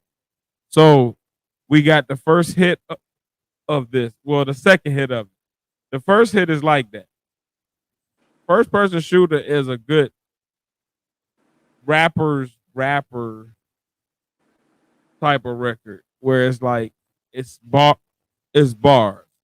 Bars, bars, bars, bars, bars, bars, bars. So like that's a good record for that type of a record. But when we get into the realm of hits, long lasting songs that will stand the test of time, which is usually Drake's repertoire. We start the bar with like that. Yeah, that is true. Now, like that is a hit. We not even about to play with it. Young Metro, great job. But by the time we get to where we're at, where we got push-ups, right? Push-ups is a hit. Let me be clear. I don't want to dis or downplay or not give credence to the fact that like push-ups is a hit. It is a bop. It is one of them songs that's like drop and give me 50. Drop and give me 50. Like he went in. And he went in. I think the biggest issue with drop and give me 50. And then I'm going to turn it back over to you for a second. Hmm. The problem starts right here at drop and give me 50. Do you agree or disagree? I'm going to tell you why I'm saying it, but I want to see if you where do you like do you see what do you see the problem starting before this? Do you see the problem starting at drop and give me 50? As far Or do you see the problem starting for Drake after this song? like, okay, I'm gonna be real with you. I'm one of them people. I don't try to be biased during the beef. I try to match up skill and stuff like that. And I try to make sure my hip hop bias don't get in the way of understanding popularity, like pop music popularity and stuff like that, or whatever. I would I would probably say I'd listen to a lot of Drake songs, but I probably listen to more Kendrick. So I try to keep that bias in mind. But at the same time, I said to myself, Drake has no chance of winning this. And everybody looked at me like I was crazy. But I entered this saying that nigga that has no choice, has no chance in fucking hell of winning this. I'll explain throughout. But I said but when push-ups dropped, I was like, he if it was anybody else in the industry, they would not even go past that song. Push-ups would be done. It's been proven before. He did it with Meek Mills. He's done it. The only loss he ever had really was Pusha T. You know what I'm saying? Or whatever. But that was the first time we seen a kink in his armor or whatever. And I think the main fuck up with push-ups is that I could see when I looked at this or whatever, I was like, yeah, this is a bop. He's going in, he's flowing, he's doing everything he's supposed to, all this stuff. I can't say there's anything wrong with it as far as putting a rap song together. But in a battle, there's just, it's a little too sugar coated for me. Like, I can tell you're more focused on having a bop than your actual opponent or whatever. Like this, he was talking to his fans. He wasn't talking to Kendrick. He was talking to his fans and joking Kendrick to the side. Like it felt like he was more like joking behind Kendrick's back in front of everybody on TV or whatever. In general, like it's just if it was any other time that dropping Give Me 50 with that catchy shit would, I'd be like, yeah, that shit's hard or whatever. But since we're in the middle of, we're starting off the battle in general, whatever. And I mean, he had lines in there, and you could tell that it was addressing Kendrick, but it wasn't like he's not saying his name directly, so it's not it. You don't feel it as much. You just feel like this. It just feel like any other time when Drake disses someone, it just sounds like a subliminal shot or whatever. And was it Jay to say that? If you're not saying my name directly, I don't respect it. Somebody said that shit or whatever. So it's like, yeah, you got a bop. It's gonna be a point. To me, it's a point or whatever. But as far as hit, like a hit or a jab to Kendrick himself, I feel like Kendrick heard that and it's like, I eat those. And I eat those. but at the time, it's gonna be blown the fuck up because Drake has more than just rap fans, and I want to put I'm gonna keep reiterating that throughout this battle or whatever. When you're normally in a battle rap situation, you're around people that enjoy battle rap, so they know what to expect. They know what to look out for. Very much. We have people that don't know shit about the sport, but watching the sport. Pretty much. Got it. Yeah. So, but what were you about to say about push-ups? So with push-ups, right?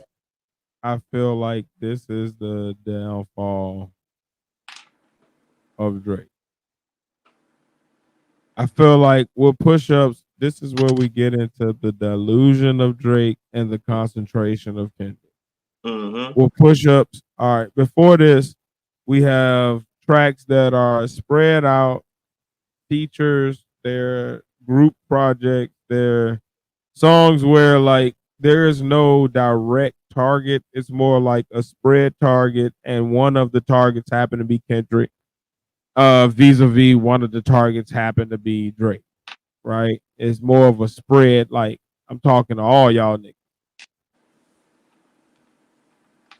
This is where we start to get into like, oh, I'm talking to you specifically. But what Drake fails at is he goes into like specifics about Kendrick, but he's also talking to other people, which means over the course of the track, you mentally you get a delusion of how much is actually going at Kendrick. So that means when we start to talk about Kendrick, which is what we're about to do, right? Uh-huh. You get into the place of like, all right, so now we in the beef between you and Kendrick. We're here. We're there now. You've made it clear. He's pretty much made it clear. We here now. Right on. But you started the beef off already distracted.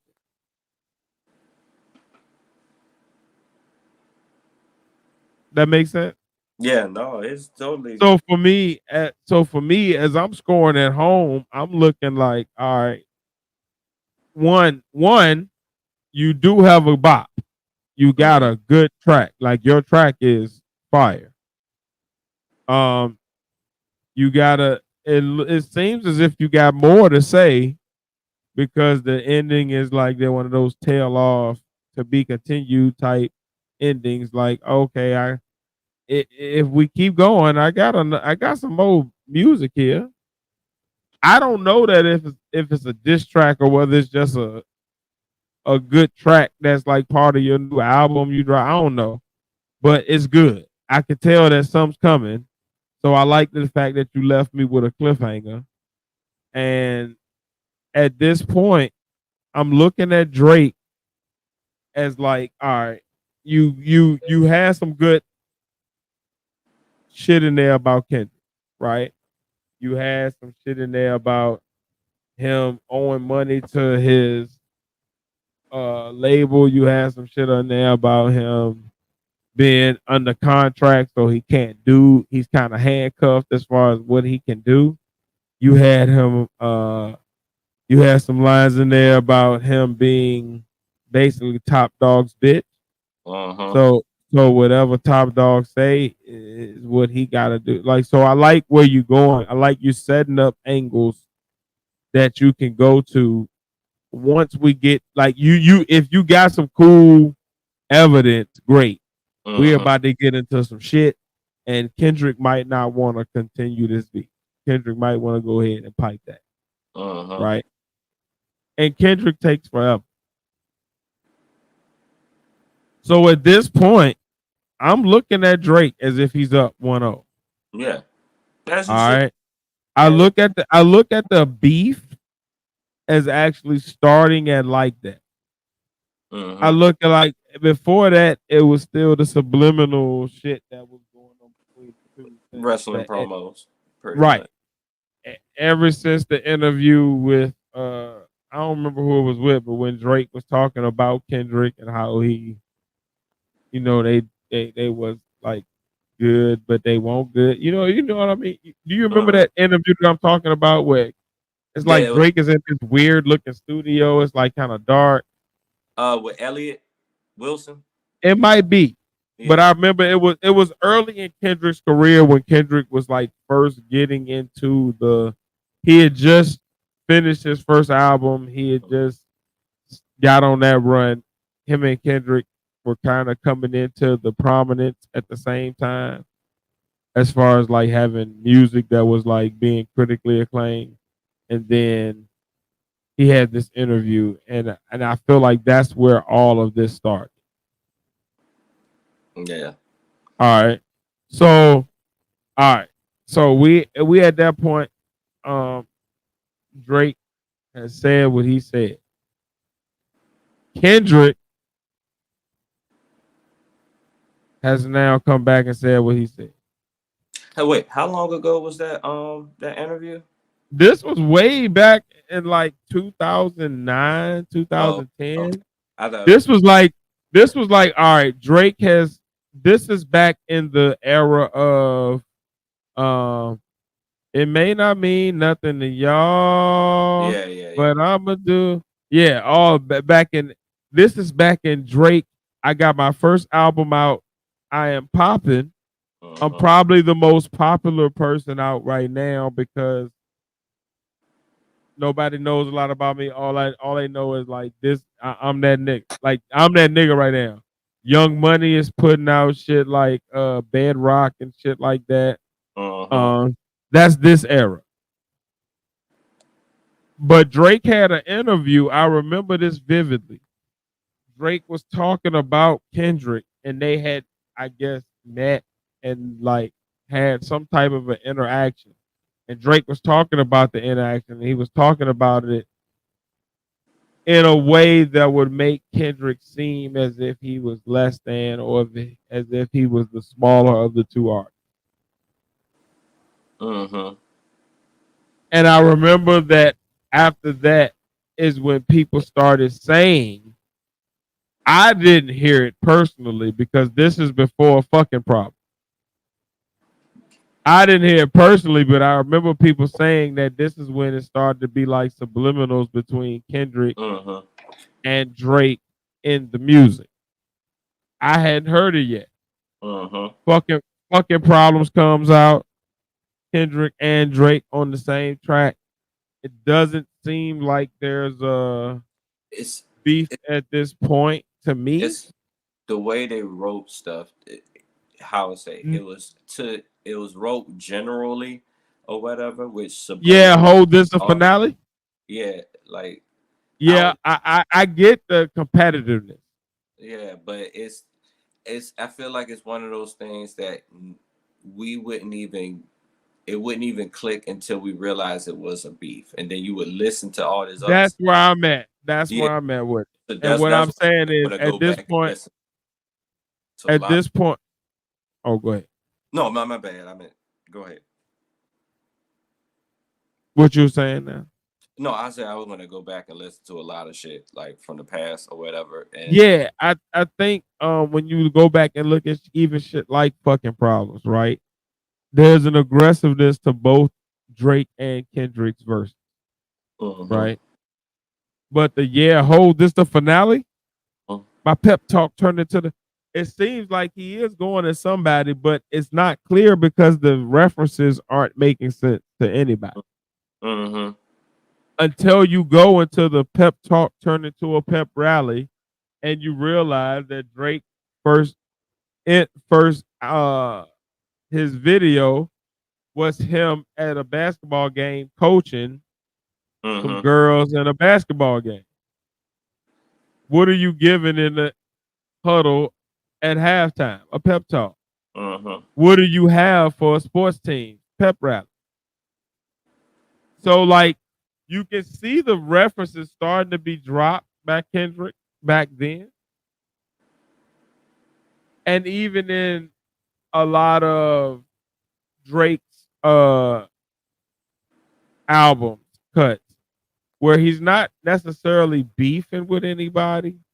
He's mhm, just kind of talking real braggadocious. You could tell it's directed at Kendrick, who would be the only number two that could possibly be talked to because at the time, Kendrick is the only person that numbers wise is competing with you. And as far as critical acclaim and what people are talking about in the culture, as far as who people consider the top two rappers of our era, it's you and him. So we start to see the divide, but there's to me, I don't really notice, okay, we beefing.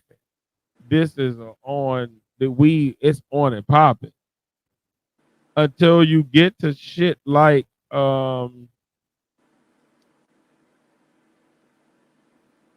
maybe during the control verse, right?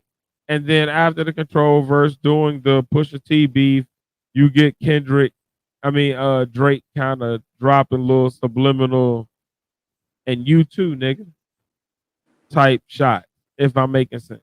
mhm. But the first, like, oh, these two niggas are going at each other and it's official for me was like that. Before that, it was like, all right, they just kind of Yeah.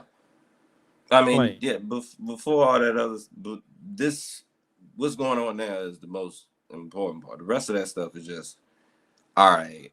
Details on why we got to this point, pretty much. Exactly. Exactly.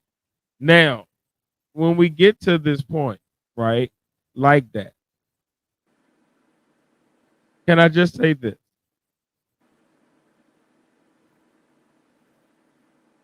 If you gonna start a beef, yep, this how you do it. I like it. It's on a hit song, so already you have a plus. Like this is gonna get played over and over again, which means I'm Mm-hmm. getting under this nigga skin. Because every time he go to the club to enjoy himself, he just wants a thug from around the way. Mm-hmm. And you know it's coming. You know it's coming. And it's nigga, fuck the big three. Nigga, it's just big me. Nigga, blah. That right there said everything that needed to be said. All right. Whatever J. Cole and Drake was talking about, first person shooter, it's time to stand on it. Right? So already we got you have to do something. Then within the wake of that, within the first 48 hours, you have a response record and a retraction, which makes that verse seem even more powerful because it's like, oh, nigga, I see. I was tripping. You about to act fool, like you about to cut up. I see it. Let me leave you the fuck alone. Cause I realized I heard it, but I didn't hear it the way I needed to hear it when I made this response. You go ahead. You go ahead and do what you was gonna do. Which But makes that record seem even crazy. Go ahead, Pat. I'm sorry. I want to say it's some other stuff that came up, but I don't want to brag. I just want to stay to this one beef pretty much. But man, we got a lot, man. This is a whole lot. Like I would say once push-ups started, that's the initial jab, and then everybody was waiting pretty much for a while. Man, And then let me say this. Like that and push ups did some shit. Now, like that was the response to first person shooter, so I give the edge to Kendrick so far. Push ups come, and I'm like, okay, we got a bot. Drake is shooting at everybody. So I heard what you said, Ross. Let me get you real quick. Pop, pop, pop. Hold up. I hear you over there. Metro, shut the fuck up and make some drums, bitch ass nigga. Pop, pop, pop. Got you. Oh, Kendrick, you were talking to me on like that, right? Let me make it known. I hear you too, bitch nigga. I'm talking to you too. This is for you. And he But said yeah. Go ahead. No, I heard that he said something also about the weekend. He was basically going at everybody. Yes, I'm getting to that. The Future album. I'm getting to that. that. Metro album. Weekend. Man, you got beef. Got something for you. Bam! Nigga, pop, pop, pop. Right? Like, anybody that's had beef with Drake in the past 3 years, Drake just went ahead and aired it out real quick. Right? And he did it again on a track that is hard. That drop it, give me 50. Give me 50. Like, you gonna have women in the strip club twerking to it. You gonna have niggas throwing money to it. You gonna have niggas bopping to the club in the club to that shit. You gonna have niggas getting hyped to that shit when the beat from it drop, and then the verse drop. Like it's a good song, which is what Drake is known for. That's how he wins his battles. He hits you with. Not only am I going to hit you with a song where I'm rapping you and I'm kicking your ass, but it's going to be a bop. So after this ass whooping, you got to hear it over and over again, which is going to just fuck with you. Right? All right. And then we get the push-ups. And then there's quiet. If you remember, it got quiet. It was Rick Ross. It was Quavo and Chris Brown. They dropped they tracks at each other. It was a lot of social media antics. It was memes and this, that, and the third. But I'm not like those things. Don't. That's what they doing every day. Just anyway, regular. Yeah. I only brought it up because people be treating that like that's part of the. No, we not. We ain't people. We the part. And then in the midst of all this, on April 19th, he dropped that Tailor Made freestyle with that AI shit up there, and it was this. Now, this I is where because I didn't like it. All right. Push up. This is where we gotta. This is where things went from we're rapping to I'm destroying. I'm going to unleash the hate I have for you. Like at first we were rapping. At first I feel like it was like legit. Who's better? Right? We get to push up. Okay, go ahead. Oh no, I want to say like I think push-ups was just basically him flexing muscle and I'm gonna try to Thanos this shit as a warning to you that don't try to come back or whatever. Because I mean, you may have an ego, but you know how good this nigga be. Yes, y'all came up at the same time. But yeah, that was all I had to say about push-ups. But now we're in the next thing he came was tailor made, and yeah, you go ahead because I ain't even like that shit. I think that shit was trash to me. I mean, well, he would have might have been saying something or whatever, but the way he did that shit, it was just yeah, I ain't like it. Whatever. Okay. So, like what I was saying, when it comes to push up, I feel like this is where we get into the start of the beef proper because not only do we have like that, but we have like a response to it. So now we have like the initial. I feel like the initial salvo was first person shooter and like that. Boom. I am beefing with you. We are the niggas that's at the top. It's time for us to go ahead and settle this shit. Boom. Oh, I heard you. I'm responding. Boom. So we have that. Kendrick is up so far. Then we get to push up. And this is where I think we cross over into a place of like, we're no longer deciding who's better. We're deciding who's destroyed the other. And this is not a place where I think Drake wants to go because he is the more corporate of the two. He has the more sponsors of the two. He has the more like facial recognition. He has the more issues with sponsorships, endorsements, et cetera, et cetera. So this is probably not the area that he wants to go, but he's going there. And he's the one that takes it there with push-ups because he brings in Kendrick's wife. This is the same place he made his miscalculation with Pusha T. Mm-hmm. You can beef all day. We can talk about rap related things, meaning ghostwriting is on the table, meaning if you feel I'm weaker than you, it's on the table. If you feel that I have whacker rhymes than you, it's on the table. If you feel I stole a bar from somebody, it's on the table. But what we won't do is talk about my wife, my kids, my mother.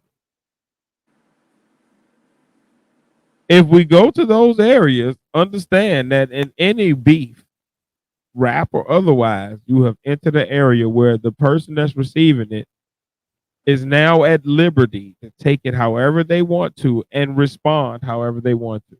So if they respond in kind with words, you are lucky.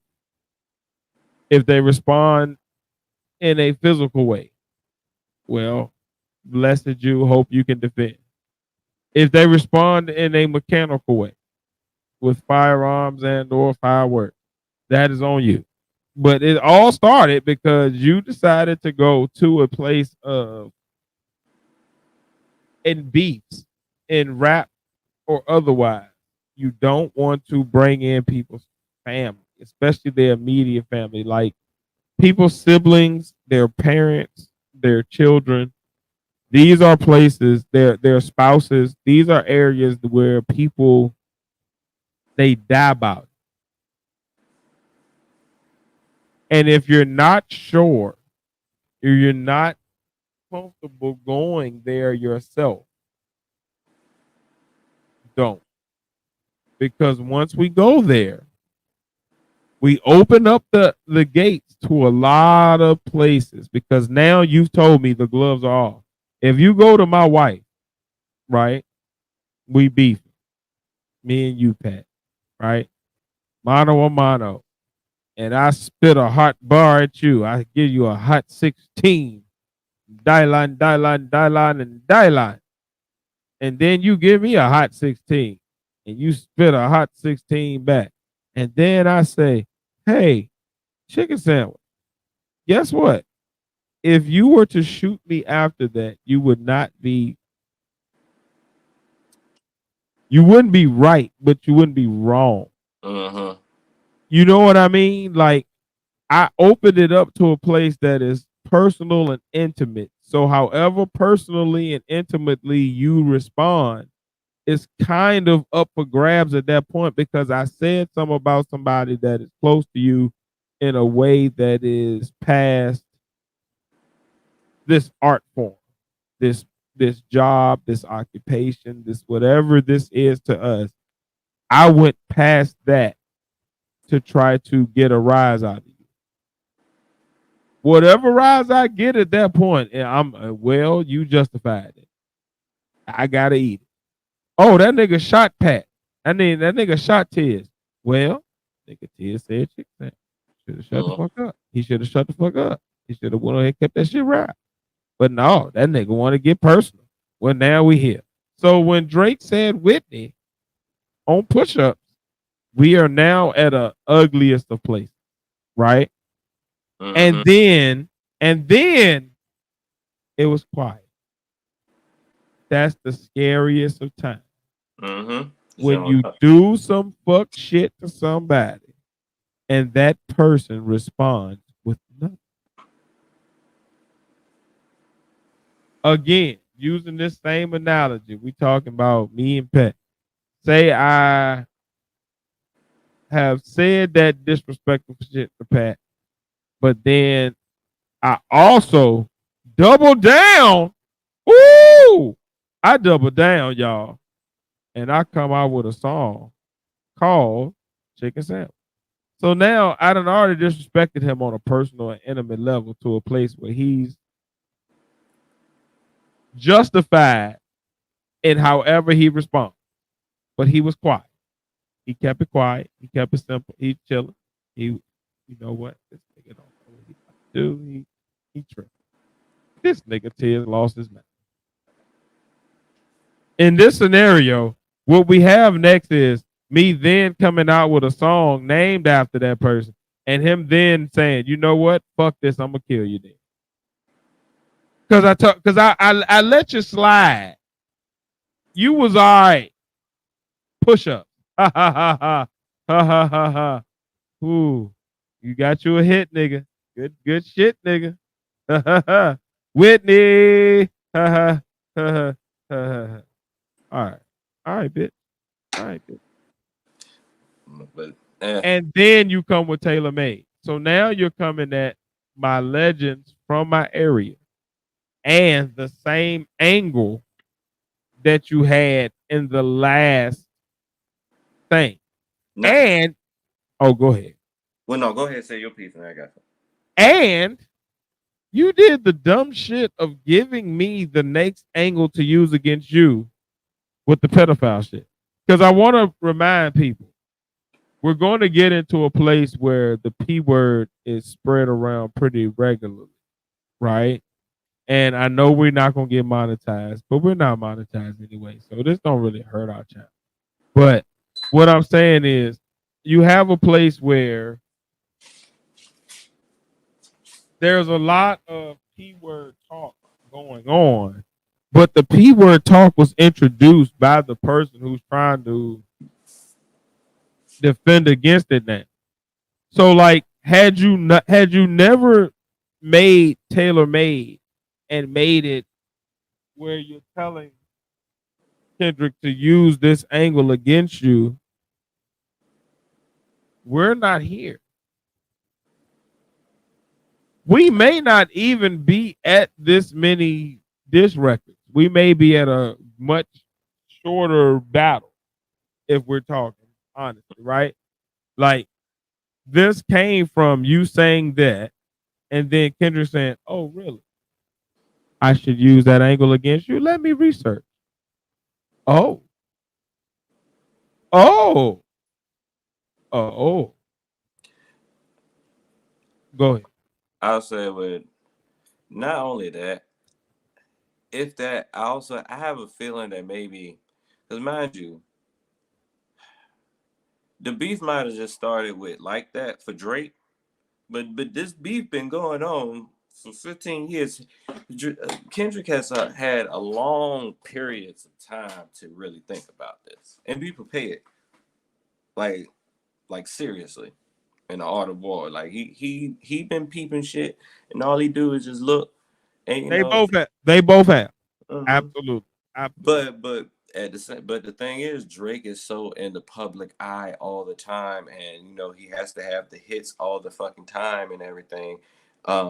So there's eventually going to be a lot more at Kendrick's disposal for examples of things to get at him with, because Kendrick leaves a quiet, outside of music, he has a quiet life.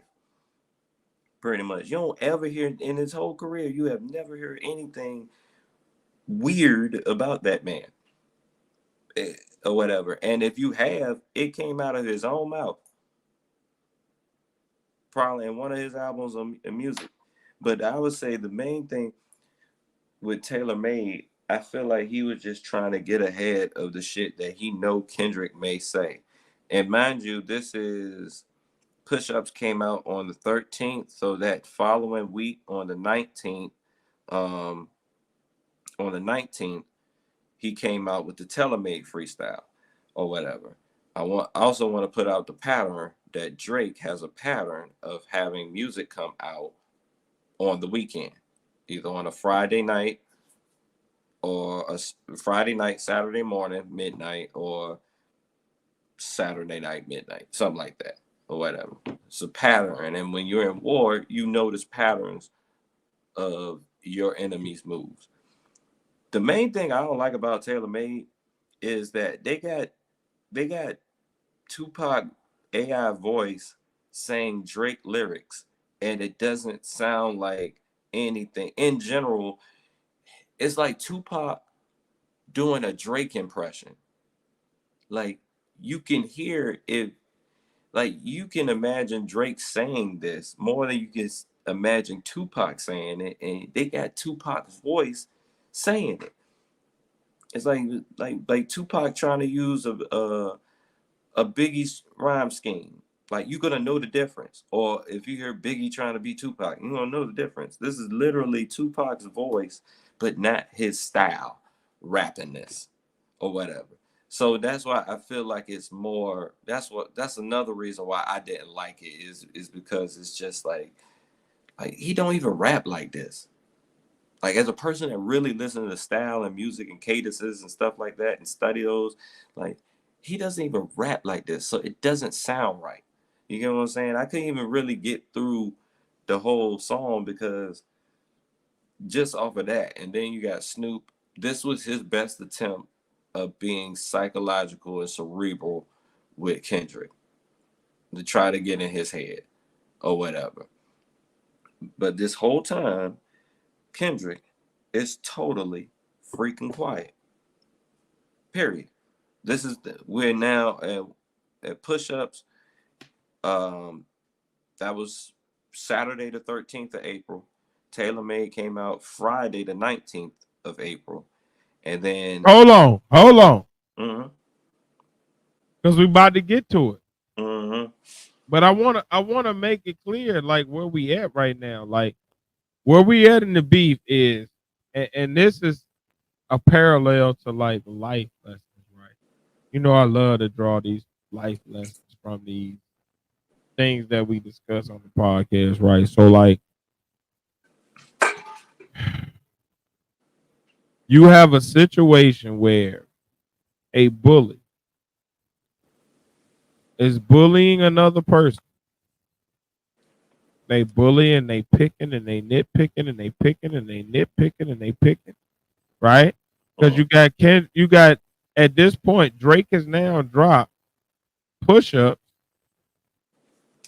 Kendrick ain't said shit else.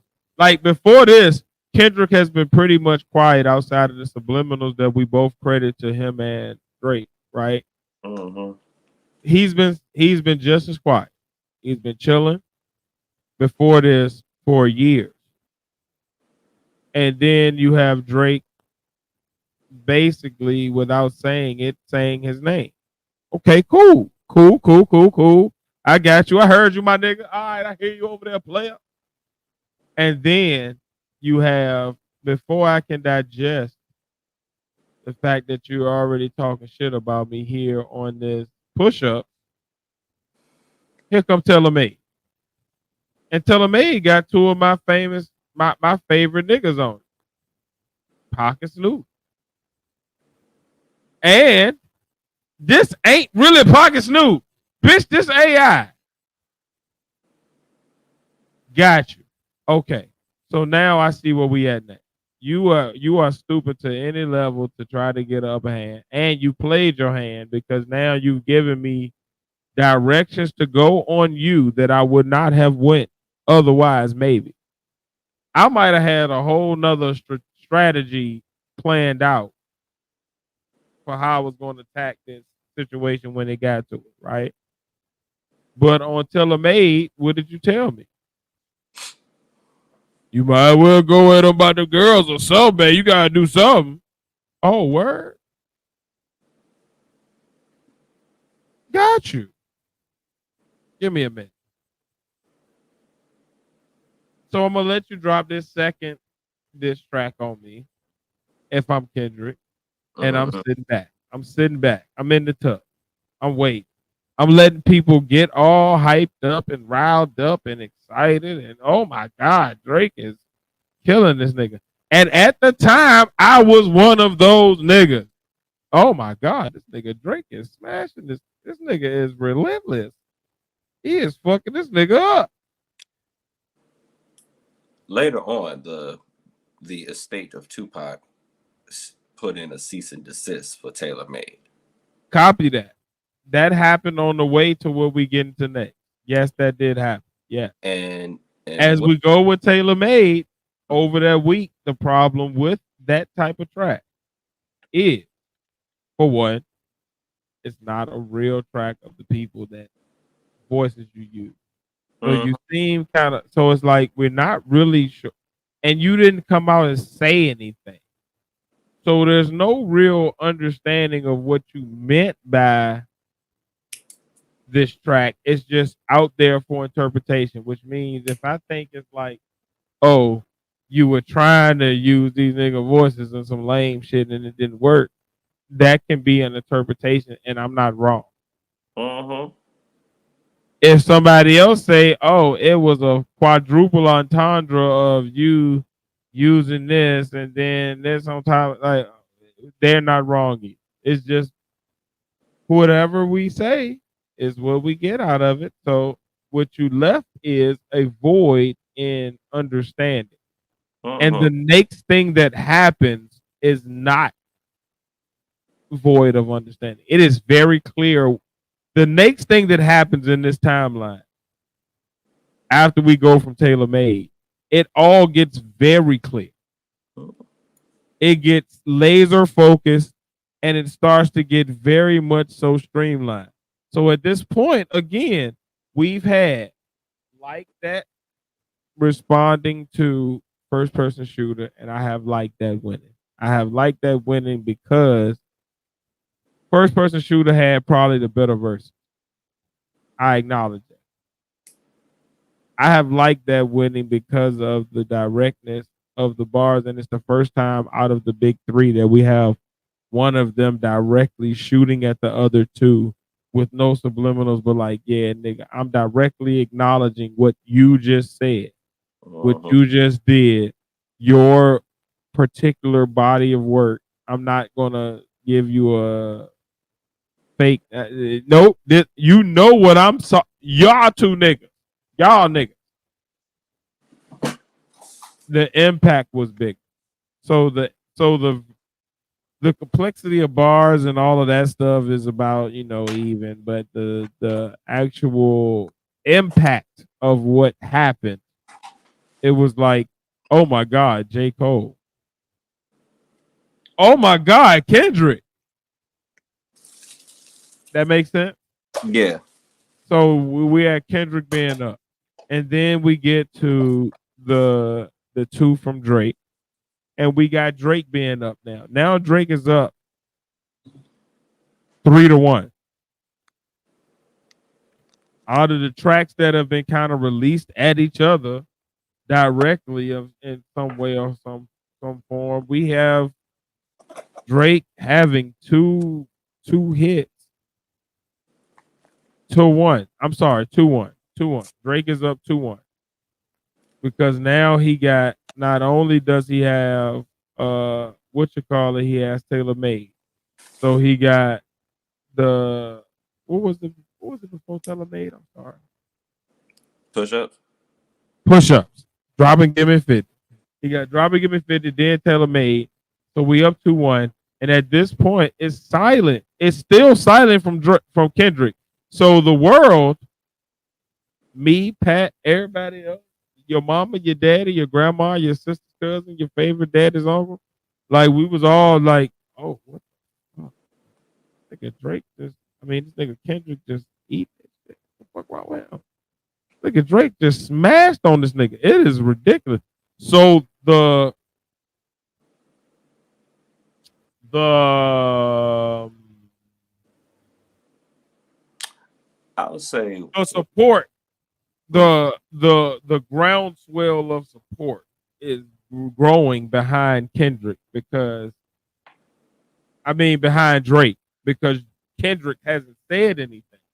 So at this point, we're all left to assume what Kendrick is doing.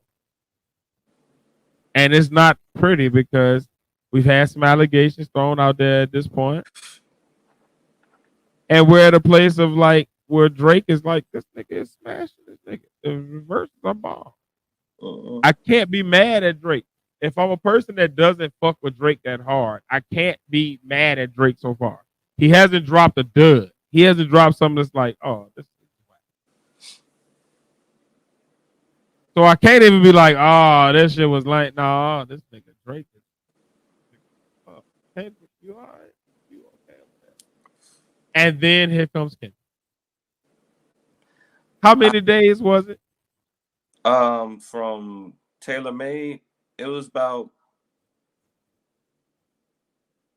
Taylor Made. All right, so we got a week. So after hold on. After push-ups, you had how long? After push-ups, it was basically 3 weeks. And then Taylor Made. From Taylor Made. No, from push-ups to Taylor Made, how long ago? It was only been a week. All right, so from push-ups, we have push-ups. We give you a week. If you're a Kendrick fan at this point, you like, all right, Kendrick, come on, say something. Then Taylor Made drop. Now you like, God damn, nigga. This nigga is getting at your legend. I like to disagree. Go. Only on my behalf. I know with everybody else in the world, they were thinking the way you were thinking, Tiz.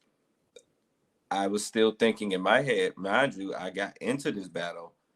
There is no way in hell Drake is going to win this. And the main reason I'm saying is this because there's nothing that Kendrick hasn't done so far that has not been Kendrick. The weight he gives you, he's always giving you that weight. He's doing the same thing he does with every piece of project of music that he ever gives you. He gives you a little sneak peek and he makes you wait.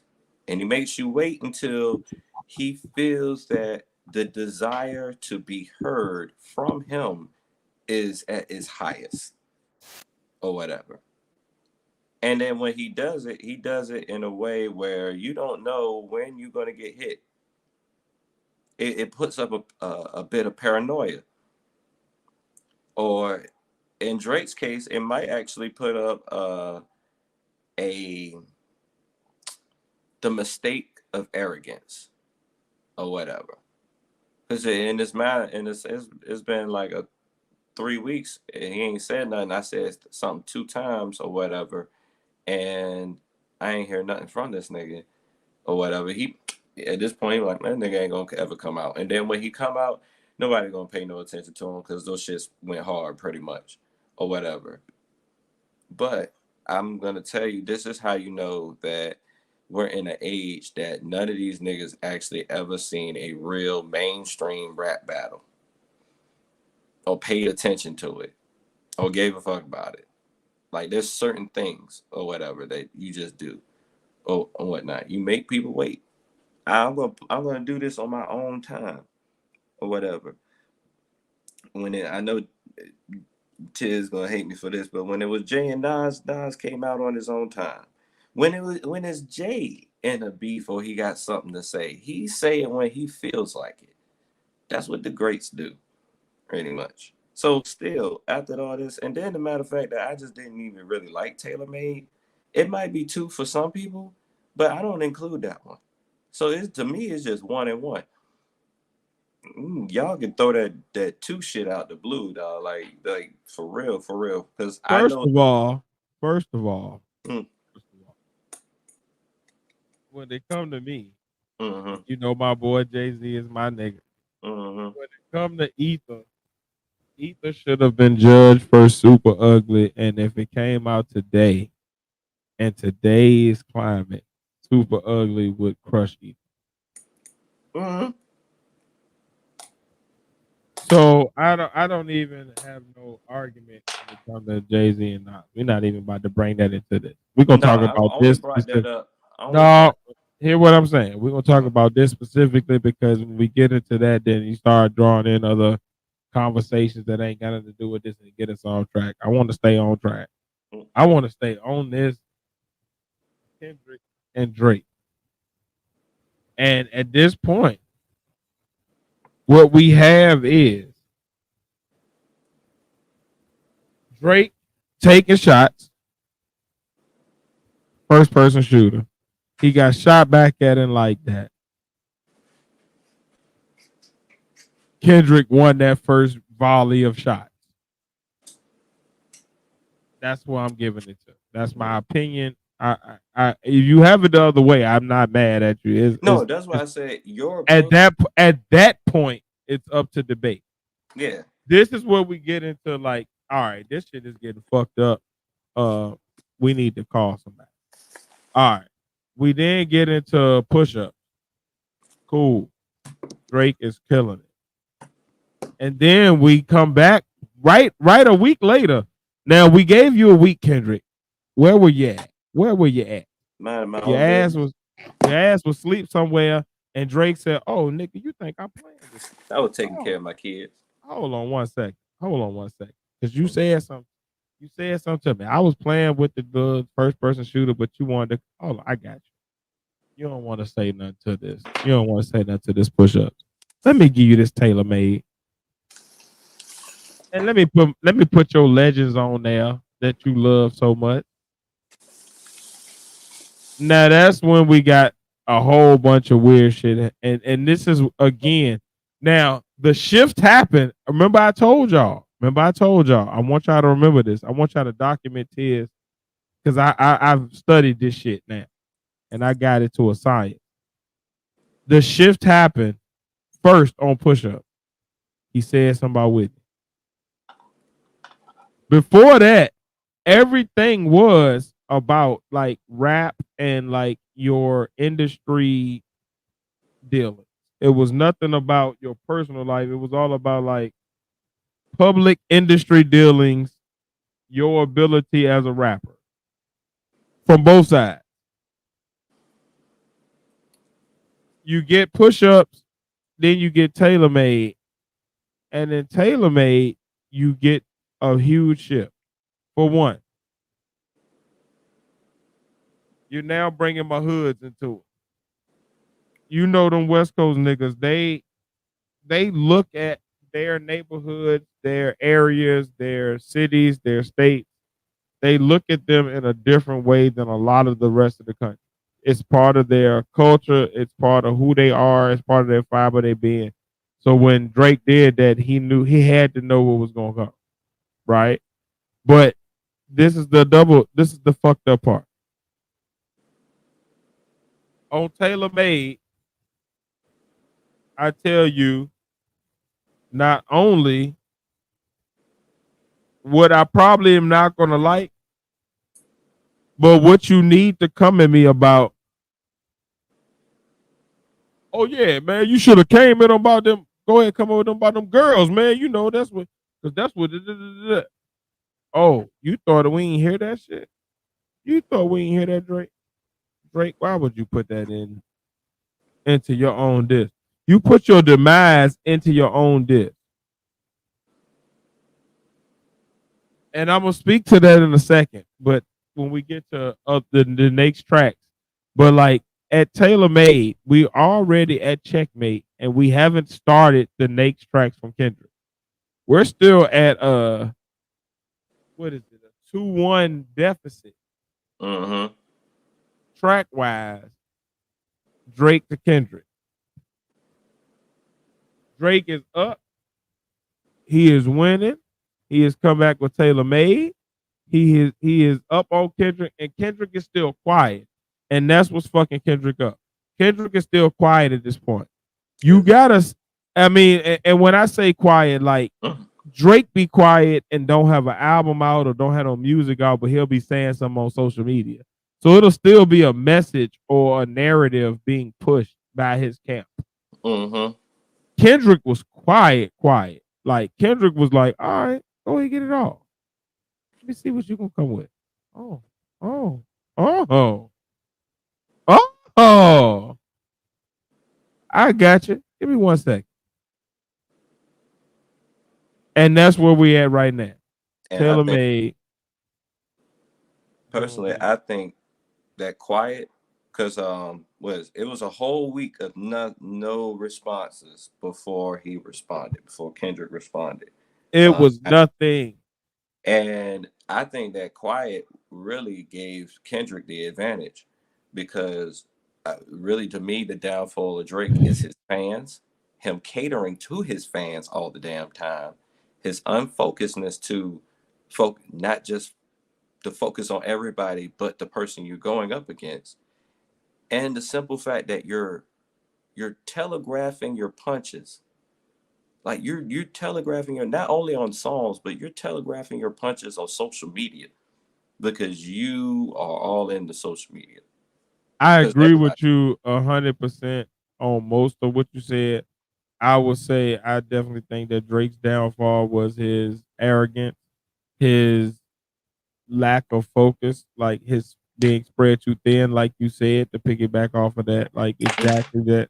Like you can't have 30 targets and expect to win against a single person. And then also though, I think the thing that people are leaving out is the lack of self-awareness. Right? All right. If you come at me today, you as a person, whoever you are in the world, as a human being, coming at Ted, there's certain things I know you're gonna come at me about. I know you're gonna come at me about the fact that I was separated from my wife for a year and some change. Right? That's an easy target. I know that you're gonna come at me about the fact that I'm not rich. Cool. My money ain't long and strong. Pause. I don't know what the fuck that sounded crazy. But yeah, that. And then I know that you will come at me about the fact that like I got purple dread or something of that nature to try to bring it on home, right? So before I deal with somebody else, I'm going to already know that those things are on the table. Let me get some rebuttals ready for if you take it to my home life. Let me get some rebuttals ready if you take it to my hair and my aesthetic. Let me get some rebuttals. Like, you feel what I'm saying? Like, I feel like Drake went out there knowing that, like, okay, these things about kids are out there. You just said something about it on your last track. You told me what to go at, and you had nothing to answer for those things. It was just, well, those things happen. So then you get to where we're at now. We're at Taylor Made. I just told you in Tupac's voice what to come at me about if I'm Drake. I also told you what my angles are at you. Okay, it's some shit off of Mr. Morale. It's some shit about Dave Free. I know those two things are coming. All right, cool. So if I'm Kendrick, I've already summed up when I drop whatever I drop, whatever that is, I need to make sure I address these two things, and I need to make sure I accuse you of this, because you've already told me what to accuse you of, right? So now we're already fucked. If I'm Drake, I'm fucked because I've given this nigga the blueprint. What did you say just now, Pat? Like I just told him what to do. Like it's Telegraph. it's right there. It's hey, I'm gonna throw the left jab, make sure you block, and then hit me with the right cross and the left hook to the body. All he doing is collecting information and making experiments in the studio. Right. So now if I'm Kendrick, I've sat back, I've let you get off, I've been quiet, so I've let you get off extra, right? Because you know when you getting off, it's one thing to get off, but then you start putting up memes, you start having stuff on your story, you start to play other people's videos that they done made to your song. Cool, go ahead, enjoy this shit. I got you, my nigga. Enjoy all that shit. Because when I hit you, it's about to hurt. Bang! Out of nowhere, we were awakened. We were arisen to, was it Euphoria? Am I tripping? It was Euphoria, Yes, right? Euphoria. Okay. Now, this is the crazy part. We're on Euphoria, y'all. This is how fucked up this shit about to start getting. It's about to start getting like head spinning how quick we have to like Escalated quickly. All right, so we're now at Taylor Made was dropped, Euphoria dropped. Euphoria is so different, it throws people off. So you have a mixed bag of people who liked it, who didn't like it. But I think the main thing was people respected it for like the artistic direction Kendrick decided to take. Because it was like really quiet and calm at the very beginning. And then went into a more poignant and like in your face, braggadocious battle rap style of rap. But it started so calm. It started as if you were listening to a Drake track. And that's what I got out of it. What I got out of it personally, out of Euphoria, was let me show you how you do things, and then let me give you a piece of me. Let me give you a piece of the, oh, you like to talk to the bitches. It's all soft. Oh. And then, motherfuck you. I'm the biggest hater. You feel me? That's what I got out of it. And it resonated like really well because again, you're coming off of so much silence. Drake shit is riding. The blogosphere is lit with, oh, Kendrick, what is he gonna say to this? Like, this is crazy. He's not saying anything. He must be scared. He must know Drake got some this, that, and third. And then BAM! Early Tuesday morning. Top of the morning, top of the morning. Now, this is where we get crazy. Euphoria. This is where we first get the lines about pedo, about being with the babies, about liking the children. Now, when we get to this point, this is some shit that's like, oh, hold on. All right, don't tell no lies about you. You won't tell no truth about this nigga. And then you start to hint at the fact that this dude might have some I like the churn.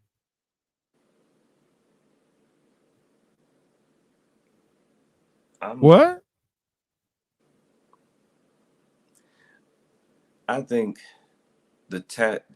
how he came at this was,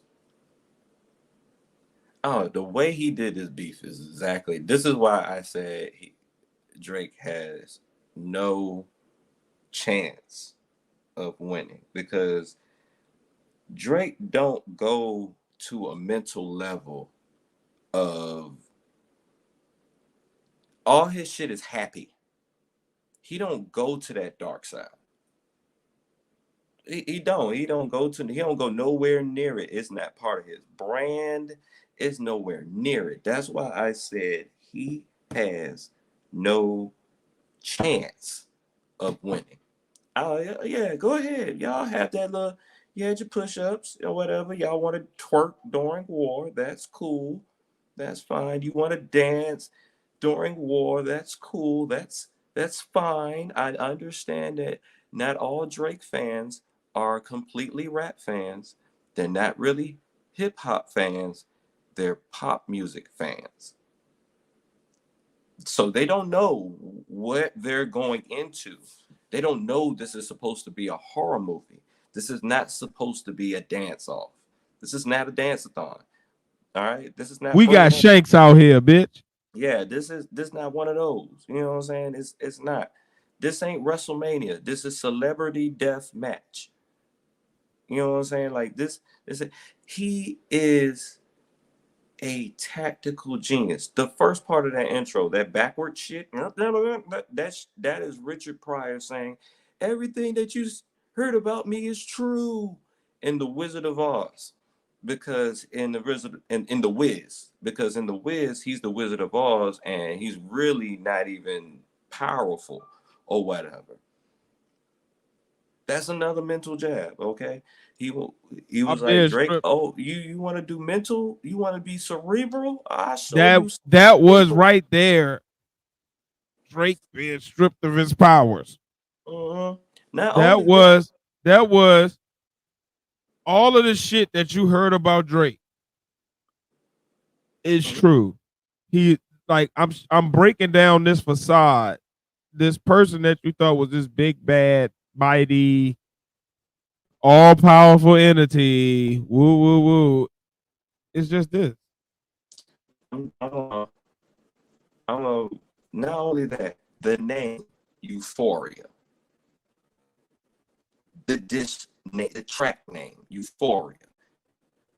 Drake has a career in television where he came out as the wheelchair Jimmy in Degrassi. With that, he also currently is a producer of the show Euphoria, that's known for a lot of underage drug use and underage sexual content. Euphoria. This whole And you're time, talking about a person and you're introducing the themes of this person is on drugs and into underage. not even that. The euphoria y'all Drake fans felt for the past 2 weeks thinking that Kendrick lost. That's the part. That's the bar that don't nobody get about the euphoria. It's the feeling of bliss that came across Drake fans when they thought nothing was coming. Mm-hmm. Oh, And we then got one, y'all. and he We woke we you up. proved it. We told them. We told No, them. they ain't Oh, proved oh, shit. what you told who what? Because this whole time Who you talking I to, bitch? said y'all don't have a chance. And y'all took it. Y'all have a chance. He And starts the bro, song off with with a with a light groove. I think that was what was that? It's a classic song. 3 6 Mafia used it so many times. he Um once was a thug from a. no, not like that was for like that. I'm talking Oh, about oh, what you Euphoria, the talking about? beginning part of Euphoria. Oh, I know what you're talking about, but I can't think of the name of Yeah, it. I would be because lying if three I six used it tried to. before and everything, but it was either But yeah, I think it was Al Green. and it's so at peace. Hmm. But We're at peace while we're letting you know. All right, yeah, like you know what you know. This is this. All right, this is the other entendre for that opening name of the track. It starts off blissful as if I am bringing you nothing but peace while I'm already destroying you. I'm already shredding you with the words I'm using, but the fact that I'm doing it in this melody and this cadence over this beat makes it sound so peaceful. You're in this high, and while you're doing this high, the drug is killing your body. It's like I'm saying, suck my dick. Uh, but Pete, You feel me? Like it don't sound bad, but it sound bad. Like nigga, what the fuck? peep this. He wakes you up with that little backward shit. Then he ease you back in with the soft melody, like a Drake song and this, that, and the third, because he knows when he dropped this, it's gonna be morning time. So I gotta ease you into it. I'm gonna just, I'm gonna say soft things and stuff like the super, but I'm gonna get my message off. The superpower is getting neutralized. I can only watch in silence. I'm telling you right now that while this shit's going on, he has a lot of back he got a lot of background beefs that's fucking him up while he's doing this. But and I'm just looking at it in silence. I'm just peeping But at it. nah, but nah, but nah. That's one way to look at it. Watch what I looked at it as. Mm, Your superpowers getting neutralized. Your normal thing is, as an artist, when you're ready to be, you're gonna hit me with a big hit and another hit right after. You gave me your first person shooter. As soon as I responded, you gave me your other back to back. It was like, oh, bam, bam. Got it. You gave me your 2 tracks back to back. You did your move. And nobody cared. People were only worried about what I was going to say. People weren't mhm. worried about what you said in those tracks. People were worried about what is going to be the response from me. Because a fight only a fight until the other person fight back. Right. So your superpowers, the thing that normally gets you charged up and gets you the most hits, is neutralized because nobody's sending those looks your way. They're sending those looks my way, trying to see what I'm gonna do. Mhm. Right. And then I'm coming with, and I can only watch in silence. So the understand it ain't been because I'm scared that I've been quiet these past couple of weeks. It's been I've been letting you do what you need to do to set the trap for yourself. Mhm. And I also want to put in other songs. Kendrick say, I don't even I separate myself from social media and all that bullshit. He said that before on the previous songs. Now on the next line, he said, the famous actor we once knew looking paranoid and now spiraling or whatever. He's giving you a glimpse of the future and he's telling you what's going on. And he also, I like how the fact that he put in the famous actor, because when you first initially think of Drake, you don't think of the rapper. You don't think of the actor, you think of the rapper. But But he's he's reminding you. you that he's an actor that used to be on Degrassi, who's also producing a show called Euphoria. And who's also coming from a place of, he's not coming from a place of the rest of us like me and J. Cole and and Rick Ross and all these other people who coming from a place of, I started my career in hip hop from a place of hip hop. Hmm. He's coming from a place of, he's coming from being an actor to us. Yes, So he's not one of us. He's he's our, acting like listen. I just put it together. He's already lining him up for not like us. He's already putting that into the atmosphere that this person, one of these things is not like the other. hmm and let's say when you first start a paper or whatever, you give the first paragraph is basically details to reach you up to your thesis statement, not like us or whatever. So, and then he was talking about you're moving like a degenerate. Every antic is distasteful. I really think he's talking about his social media antics or whatever. And just to get past this, Exactly. Like, he got dude, you're doing stuff that's disgusting for likes and clicks and views. Like, come on, bro. What you doing? mm, Tom. everything is a leader. Tommy Hilfiger stood out, but if Fubu was never in your collection, that's a you don't know nothing about this black shit. You're an actor. Like You're like black. you've been standing out. Don't get me wrong. Mm-hmm. You have been getting your attraction, but it's been from the white people. It Corporate. hasn't been from the right people. Mm-hmm. So yeah, you've been standing out. Them corporate folk been pushing you, but those people from the hood, the culture itself is not feeling you. Mm-hmm. They're not behind you, which doubles back around to when he gets back to the culture feeling. I'm what the culture feeling. Mm-hmm. Out that the next line that where he said, "I make music to electrify them," as in I make music that make people want to do something to change the world. I make music that make people think beyond just I need to party and shit. You make music to pacify them. You make music just so they can just play and dance and twerk all day and not really think about the bullshit and all the other stuff in the world and stresses in the world. Also, to pacify also goes along with what he's going to hit him with later with the young girls and stuff. But he says, I could double down on that line, but I'll spare you this time. That's a random act of kindness. As in, I could say what I want to say, but I'm not But saying it. if you chill, I'll chill. we don't have to deal with it. Mm-hmm. I'm gonna put it all out here in this record. Mm-hmm. I'm gonna give you The, all the the, warnings that you need to the, get. the things that you need to stop doing. Mm-hmm.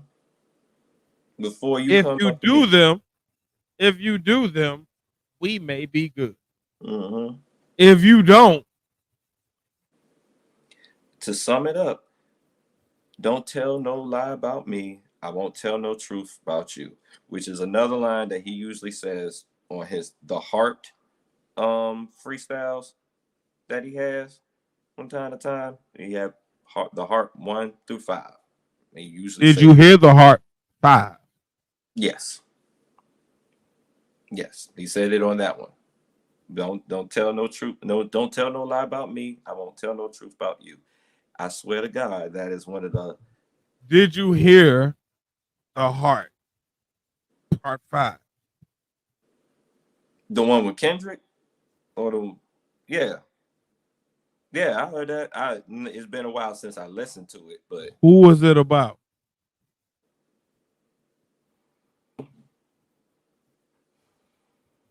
hmm, Go back I need to and go just back. listen to it. Go back and listen to the heart part 5. Yeah, he was It bringing up a lot of shit, but it makes his response to the Drake and J. Cole more understandable and makes his focus on these specific things more understandable when it comes to the beef between him and Drake. hmm I know Just it was listen to one that. he actually came at Big Sean, but or whatever. But All right. I Now, think that was the former. now we're at the part where what we got? Okay. We had the lead up, the build up. Everybody hmm was getting all posturing. Everybody was getting all in their stances. Everybody was like, hmm "Oh no, you ain't gonna do nothing. You ain't gonna do nothing. You ain't gonna do nothing." Then we had first person shooter, and then we had like that. Kendrick went up. Then we had Drake come back and said, "Oh, nigga, what? Y'all thought I was playing." What he had, Pat? uh, he had the push-ups and then telemade freestyle, which I to this day say I don't account that shit. But yeah, go ahead. I count him. I'm gonna count him. I'm gonna count him. I'm gonna count him. So now we got Drake is up 2-1 at this point. Kendrick been quiet. Kendrick finally comes back with what? Euphoria. Now, when Kendrick comes back with Euphoria, everybody's breaking it down. Everybody's buzzing it down, breaking it down to its basic molecule. But the basic gist of it is this: you're a pedophile. For one. For two, you're not really into girls. You're kind of looking at yourself as a woman. You Mhm. feel that you are the woman and that you are the baddie and that someone should treat you as such. And and again, you're not as good of a rapper as me. So when we come back to this part about talking about splits and all that stuff, like that's irrelevant because you're not gonna be able to like keep up with what I'm gonna do rap wise. And here we go. So that's your And four. and this, I want to get a little bit further because we did go, y'all went real deep with Drake shit, but y'all, I want people to realize the clinic he put on Euphoria. Oh, okay. See, when Drake raps, he raps with subliminal punches. Sometimes you don't even catch them. You got to go back and hit them. When Kendrick rap, he makes sure you hear what the fuck he has to say in every line. You know, he has that one scheme where he's talking about shooting a Drake. And I'm just letting you know I made up for those mistakes. You know what I'm saying? Like when I first started shooting at Drake, I shot it too low, but now I'm just letting you know that I learned from those mistakes. The YMW Melly line. That YMW Melly line. If anybody could ever use that line proficiently in the right situation, Kendrick used that line correctly. Cause you knew it was a rapper that was going to say that line or whatever. But Had already said it. Had already mhm, said it. Had already it's said it. one of those situations where the line is so general. I expect every It's rapper. it's it's so stream of consciousness. The Hmm. reference is going to happen. Yeah, Nobody has said the bar the exact same way, yeah, and that's but the the key. reference has been made several times. But This is it's him. going to be made because it's a very easy and Is low right there. hanging fruit. Is right Yeah, there. Yeah. yeah. Like But this, if I was a rapper, I would have a Y and W Melly bar. but but when he says it, when he says it, it's like I claim this bar on the name of me because my situation has more claim over this bar than anybody else's situation. And, You say that and line, nobody gonna even give a damn or know who the hell you talk about. I say that line, everybody in the world knows what the fuck I'm talking about. 100. Pretty much. And when we're looking at the timeline of bars here, we're looking at Kendrick going into the second half already up. Mm-hmm. We're no. We're looking at Drake going into the second half up. I'm sorry. At this point, Euphoria has like evened it out. Euphoria has made it so like, okay, we're back on even playing field. Then Kendrick drops the timestamp. Mm. Now, I also want to put in the strategic, just put out the strategic tactics that this man is using in this whole battle. He dropped.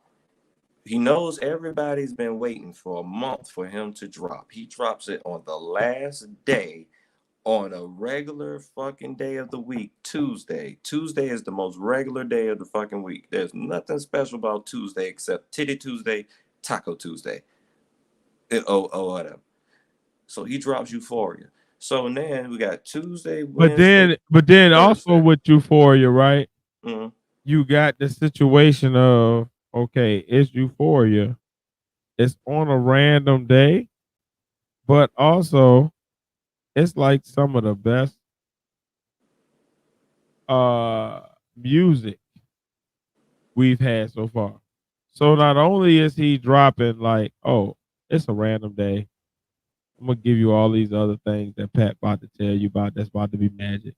But also the thing that Drake is known for, which is making like great music. like, all right, yeah, you might not like Drake because of this, that, and the third, but Mm-hmm. he gonna give you a song though. His Yeah, you song gonna will like be one of them. it's gonna be a hit, bitch. You ain't gotta like who he talking about. You might not like the entendre he used, but you gonna like the song. Kendrick gave you one of them because Euphoria gold. Mm-hmm. So already we were on this road to like, oh, the thing All, that the thing all that Drake uses to diffuse everybody else, it can't be used against me. the superpower's been neutralized. The superpower's been neutralized. Like it goes for, Come on, and then man. it's Come on, this man. Come it's on, man. Come it's the on, man. simple fact that Euphoria basically said all them doubts that you had about me, they're done. This one Indeed. song proves it. They're done. And now I gave you Euphoria on a Tuesday, knowing that this nigga only drops on a Friday or Saturday. So that gives me, wait, I got Tuesday, all of Tuesday, because I dropped it on in the morning. Tuesday, Right. Wednesday, Right. Thursday, Right. and then and Friday. Hey guys. Hey And then guys. Friday, up in the morning, top of the morning, I dropped Good morning. 616 in LA. Just some shit I was thinking about. Once again, titles. Just some shit I was thinking about. All right, so And first of all, we know the basic. We know the elephant in the room. The title is like a a play timestamp. off of the timestamp series from Drake. Drake has a timestamp series. It's probably one of his more like a lot of his more legendary rap um exhibitions have been on these timestamp records. Like Mm-hmm. when Drake has really come to either address something that's popular in the culture that's about himself that he needs to get off his chest, or when he's just looking to like really show a lyrical exercise.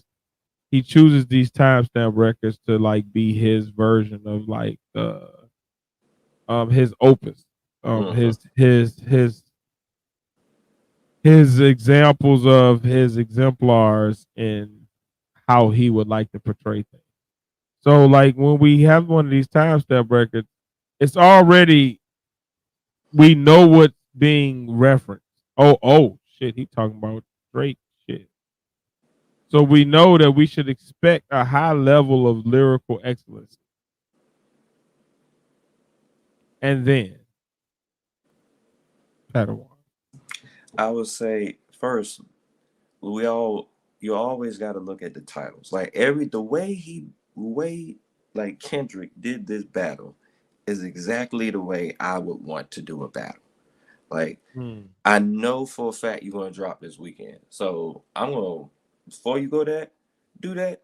Let me put this other one in because you dropped two. So let me go ahead and drop this other one. You know what I'm saying? And not only that, or whatever. I'm gonna take your superpower again. I'm gonna take your time step superpower. The power that I know that's when you actually rap. I'm gonna take that. I'm gonna use that gimmick. I'm gonna actually flip that gimmick on you a little bit better than you. Because when he does his time step, it's just a random number, a random time, and wherever he's at the time. We always know he's in LA. Well, right now he's like in New York, but you know that Kendrick is LA or whatever. So he put 616 in LA. 616 in LA. 616, June 16th. That is Tupac's birthday. What else is 616? The Canadian Father's Day Exactly. is June 16th. They said the not only that 616, he had a picture of gloves up There's there. one more. There's one more. 616 Who? is What happened? What happened? is the funeral of Yup. Nicole Brown and Amen. Ron Goldman in 1994. Amen. Like it's more like when I would say Kendrick give you Easter eggs or whatever. All like when it's like his equivalent of Drake's social media antics, but he give you Easter eggs in the song, pretty Mm-hmm. much. Mm-hmm. And Mm-hmm. that's when we're just starting at the title and the But look, cover. but look, but look. Before, all right. and the song itself sounds like a traditional Kendrick album track. This It's is when I started to understand what Kendrick was doing too. Because all right, so there's another entendre to Kendrick's song so far, right? Kendrick is mimicking other rappers throughout this entire parlay, right? mm, Okay, so I want to be clear that like you're getting J. Cole, you've already gotten um what was his name? You've already gotten Future. mm, You've also gotten so it was no, it's Future, J. Cole, and then it's another rapper. And then you go to Drake, decide, okay, oh, you really want to come at me with like that? I got you. Hold on, give me 1 second. Bang, bang, bang, bang. All right. So then Kendrick comes back with um what was the Euphoria. So that gives you the J. Cole and the other rapper. I want to say it's not Drake, it's somebody else. And then he comes with 616, which is was it Pusha T? mm. I want to say it's Pusha T. Because then on the next jump, he comes as somebody else. But every verse or line or like you know how when the beat switches Mm-hmm. For Kendrick throughout this nuance thing, it's a different rapper that he's mimicking in order to get at Drake. Hmm. So it's not only so all right, so this is where the entendre start to like tumble down and it gets crazy, right? All right, all right. So go ahead. I'm gonna get back to it, but just know that when at every point of this journey, think about what's being said and how the verses sound and the cadence and all of that by Kendrick, and know he's mimicking another rapper on Let's see. purpose. I would say on what is it? On 616. I don't know, man. I just feel like he could have put this song on an album or whatever, and he didn't even have to say Drake's name or whatever, and it would still fit because it just sounds like he the the effort he puts into all his music, he's putting in every last one of these diss tracks. This right That's here, some 616. This is Pusha T, Kendrick. This yeah. is I'm about. All right, think about it. I'm peeling back the layer. I would say in the beginning it was Kendrick, it's regular Kendrick, but once he really started digging in, that's when Pusha came in, basically. Like in the beginning, My he's my theory posits my theory posits that at every single turn of this thing, Kendrick has been giving us a different rapper that he's been mimicking in order to diss Drake. mm, So my theory posits that from the beginning of like that, his at the beginning of that verse, he is rapping as other rappers and using their styles to get at Drake. mm, yeah, That's my theory, and that's what I'm positing. So when you're telling me that what you're saying, I'm saying like, I no, I'm telling you like I I disagree. I have a similar theory. I feel like he's hitting Drake with every, I guess you could say every style, like you said, but I feel like every style of rap music because he knows that Drake is a one trick pony or whatever. Okay, maybe that's what I'm reading, but I'm definitely picking up a different style on every song. Mm-hmm. And at every beat switch, Yeah, because there's a specific cadence he uses. And those cadences are carried by other rappers that are currently in the rap genre. mm-hmm. And he used those voices, the voices that he be having. I think he may use some of them voices to actually portray one of those rappers that you're talking about, also, too. But I Yeah, don't know, man. It's yeah, something yeah, about yeah, Kendrick yeah. when Kendrick when you get those voices to talking. But I think as a song itself, beyond the diss, the thing I like about 616 as a song itself, I like it. Like beyond the battle, he could have dropped this outside of the battle, and I would like it or whatever, because it just got one of them. It's just got one of them soulful hip hoppy like feels to it, and then like the beginning of it, it feels like he's reflecting, and then and he's also like he's Okay. conflicted. You He saying this about 616, correct? Yeah, this is 616 that I'm talking about. Okay.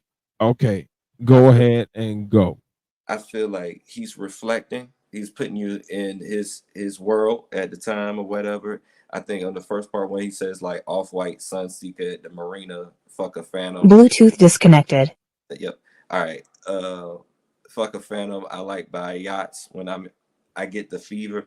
I feel like that's him saying that um I I get down like the rest of these rich ass rappers, but my shit's different or whatever. And then he just puts you in the place of like how he is when he's chilling, and then where he's chilling at, meditating at or whatever. He's talking to God, like God, I try to be a good person, but this dude over here is acting reckless, and I feel like I'm being called on to correct him. So I want to talk to you first and let you know. Let me repent for the things that I'm about to do, because it's going to be harsh. It's going to look scary. It's going to be is not going to be right. But and I apologize ahead of time. But I'm about to go to war.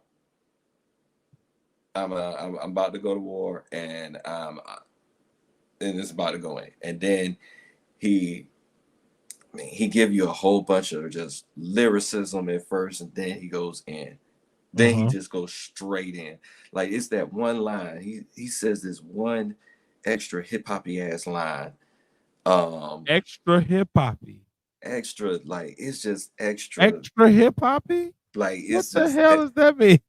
like I would say it's like this one This is one extra hip extra hoppy ass line, deep man. like Extra if hip you hop. were a normal person, like this one random deep ass line, like how did you put those words together to make this? Like he Because says it was extra hip hoppy, y'all. no Lord, you want to kid on me about that. But the line where he says, um uh often I know this type of power is gonna cost, but I live in the circadian rhythms of a shooting star. Nigga, Oh, what? Where did you go in your head to think about the circadian rhythms of a shooting freaking star or he was whatever? bored. He Yeah, was that real bored. like that's one of them. I hit blunt and then I This what start thinking about the daily life of stars type shit. Jay Electronica face that. Yeah, one of them. And then he says the mannerism of Raphael, I can heal and give you art. And then after that, then he says, but the industry's cook as I pick the carcass apart. And it's like as soon as he put in carcass, I was like, okay, he's about to stop all this flowery, peaceful shit and go right into war. And he goes right at it. He goes at right at this is the one time I say he actually hit somebody, um, hit a bystander or whatever, but it was still directed at Drake, whatnot. When he talked about act, he said, yeah, somebody's lying. I can see the vibe from act. Even he's compromised. He's basically saying, hey, academics, I hear you talking about me. I hear that shit Right. you saying. And I know that Drake is paying you to say some of the shit that you I, say. I know getting paid to dick ride and everything. I know what he's doing. He's sending these cease and desist. he's paying other people to to say his shit was hard. I just gave OVO jackets to Cam and Mace so they can say that I'm winning the battle. So or whatever. I see what you're doing. You put in your corporate ties and everything. You diss Rick Ross, so now 50 Cent got your back. We see what you're doing or whatever. But what you're not gonna do is win this battle. Exactly. I'm coming for that ass, nigga. And once again, Pause, nigga. This is nothing but another warning shot. But I'm about to bust. I'm about to beat your head in. Pause. These first two are nothing but warning shots. You're getting points off warning shots. Matter of fact, these first three, like that, Euphoria, and 616, are warning shots. Yeah. Look. I'm out over this bullshit. This is a nice little opening salvo. Hey guys, if y'all would like to leave me alone, that'd be great. So, we can leave this. We can leave this. We can leave this right here. But I want to let you know. And this is two things that Kendrick let Drake know at this point in the battle. I can make a hit that will have people jam because the Euphoria shit, that second half of it, go. That go. The other part is I can out rap you, and I have angles that will fuck you up. And I have. Do you want to continue? Do you want to continue? I'm perfectly cool with stopping right here. But if you want to go, it's gonna get spooky. Oh, what that nigga said? Okay, so now we go to with family. Well, I also want to put out there that he dropped 616 right when he dropped 616 as the last warning shot because I know you about to drop that shit that was at the end of push-ups. Right. Like I know some shit coming. Because you dropped. You done already played your hand. Like you telegraphed yet again. Yep. And when he dropped Euphoria, of course, Academics was talking a whole storm throughout the whole time. And he said, yeah, I talked to Drake. Yeah, you know damn well I'm coming. You know what I'm saying? This, that, and the third. So you already told your enemy that you're coming this week. Pause. This week. And I know when you're not gonna do it randomly like I did. I know exactly when you're gonna throw the punch, the last shit, or whatever. And then what happened? Friday night, Saturday morning, midnight, he drops Family Matters. Now, nigga.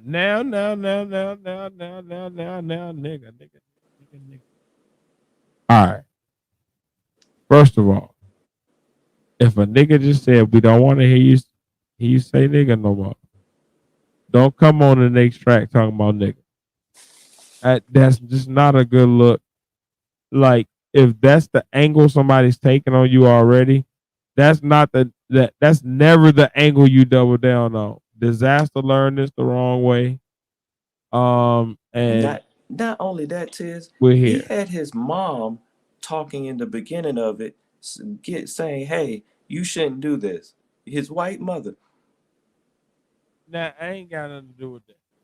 I'm not about to go to the whose parent did what when. I'm just going off of the diss tracks that I've heard, sir. At this point, we had Drake up, right? And then at this point right here, we see Kendrick is about to win. And Kendrick ain't even dropped none yet.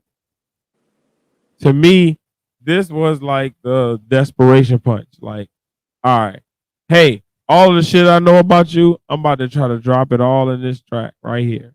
The other super move, the other I Hyper think combo finish. I feel like you've done this. I feel like you've said that. Uh, I know that this ain't gonna really check out because when people go back and listen to your lyrics, they gonna realize that what I'm saying ain't exactly right. But it's enough there. Damn it, I'm going. Ah, and that's what it felt like from Drake. It felt like a last desperation punch of like I'm about to punch the shit out you. I'm gonna tell you all of the shit that you thought was hidden. I'm gonna put it all out there. Let's get it all out there. Come on now. Ha ha ha ha. But the problem was when you're in a battle of tea, your tea better be legit and your tea better be right. Drake started off with bad tea. He was talking about Kendrick and the Kendrick being touched or possibly having some issues with the P word. But that wasn't what Kendrick was saying. So everybody that had actually listened to the album was like, "What are you talking about? That's not what he said. He said that okay, oh."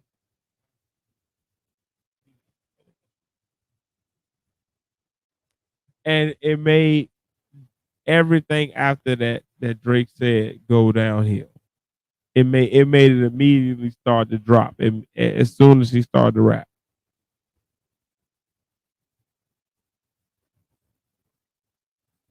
Hello, hey, how y'all doing? Yeah, I'm just. I think he was on mute. Oh no, I'm back. I'm here. Hey, Pat, Yeah, how you doing, sir? I'm good. Good. I had to run the bathroom right quick. My bad.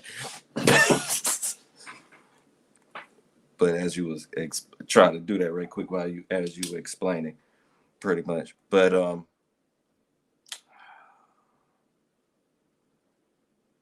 man, I was music wise, Family Matters is a hard song. You gotta dig, had a great beat, whatever. I mean, the man doesn't miss on choruses or whatever, but I still didn't like it because I that what is it when the beat change and it goes to that drill beat or whatever. I feel like he goes in, Yeah. uh, um, and everything, but I just have this thing about poppy sing-songy choruses. Poppy sing songy choruses. Poppy. Like, just you trying to make this war sing along. And I mean, Okay. you can Okay. go ahead and you could say in 616 or whatever, like um Kendrick was singing on the first part of it or whatever. But it almost felt more like a war cry, like a war song. I am singing a psalm before I go into war or whatever. Your sing song, you should sound like we're still in the club and we're popping bottles and we're having fun and this, that, and the third. You're not even thinking about the war. Everything about this song sounds like it's showing, like, even like for the average rap, I would say the casual rap listener and the Drake fan and stuff like this is the hardest fucking track out. But if you're a person that really listen to lyrics and really study this hip hop stuff and really get into it or whatever, you really this is telling you every freaking flaw that he has. All Every right. All right. So what I will say is that I think where you started at is where I agree. Um, it's definitely the best track that Drake has to deliver so far. Um, it's I I like the idea of him continuing from the last track. Mm-hmm. Like he's coming from his last thing of attack right into his next point of attack. So I like that continuation and that like, oh shit, this the shit that we already familiar with this thing, and then here you gave us more. And if you like the beat earlier, here it is. This is what you wanted. I got you. Song on it, right? So Drake is playing to the masses like he should because that's his secret weapon or whatever, right? But the problem is you get this song and then immediately what happens? You Ain't no get more. family matters. We're No more. we're we're analyzing the song. We're analyzing the lyrics. We're analyzing the beat. We're getting to it. We're like, oh, this nigga Drake just hit it. But then what happened? Academics is in the middle of celebrating a win for Drake, and no more than Woo! about 5 to 6, maybe 15 to 30 minutes later, meet the Grams. I said to God, this when that shit happened, I was like, this nigga is a tactical genius. He could have came out with any fucking thing. Any fucking thing. It's just the simple fact that he stopped the flow of Family Matters. Like he stomped on that. He stomped that shit out before it can even get it. He stomped the fire out before it can become a wildfire. But this is the thing. This is the second time this has happened. Mm-hmm. Wait, Like I can't hear you. this has been the MO of the battle. Mm-hmm. It's been Drake come out with something loud. Everybody hears you. Cool. First person shooter. Never mind. Like that. Okay, I got you. What y'all say y'all want it? Y'all need that. Y'all need that Drake special.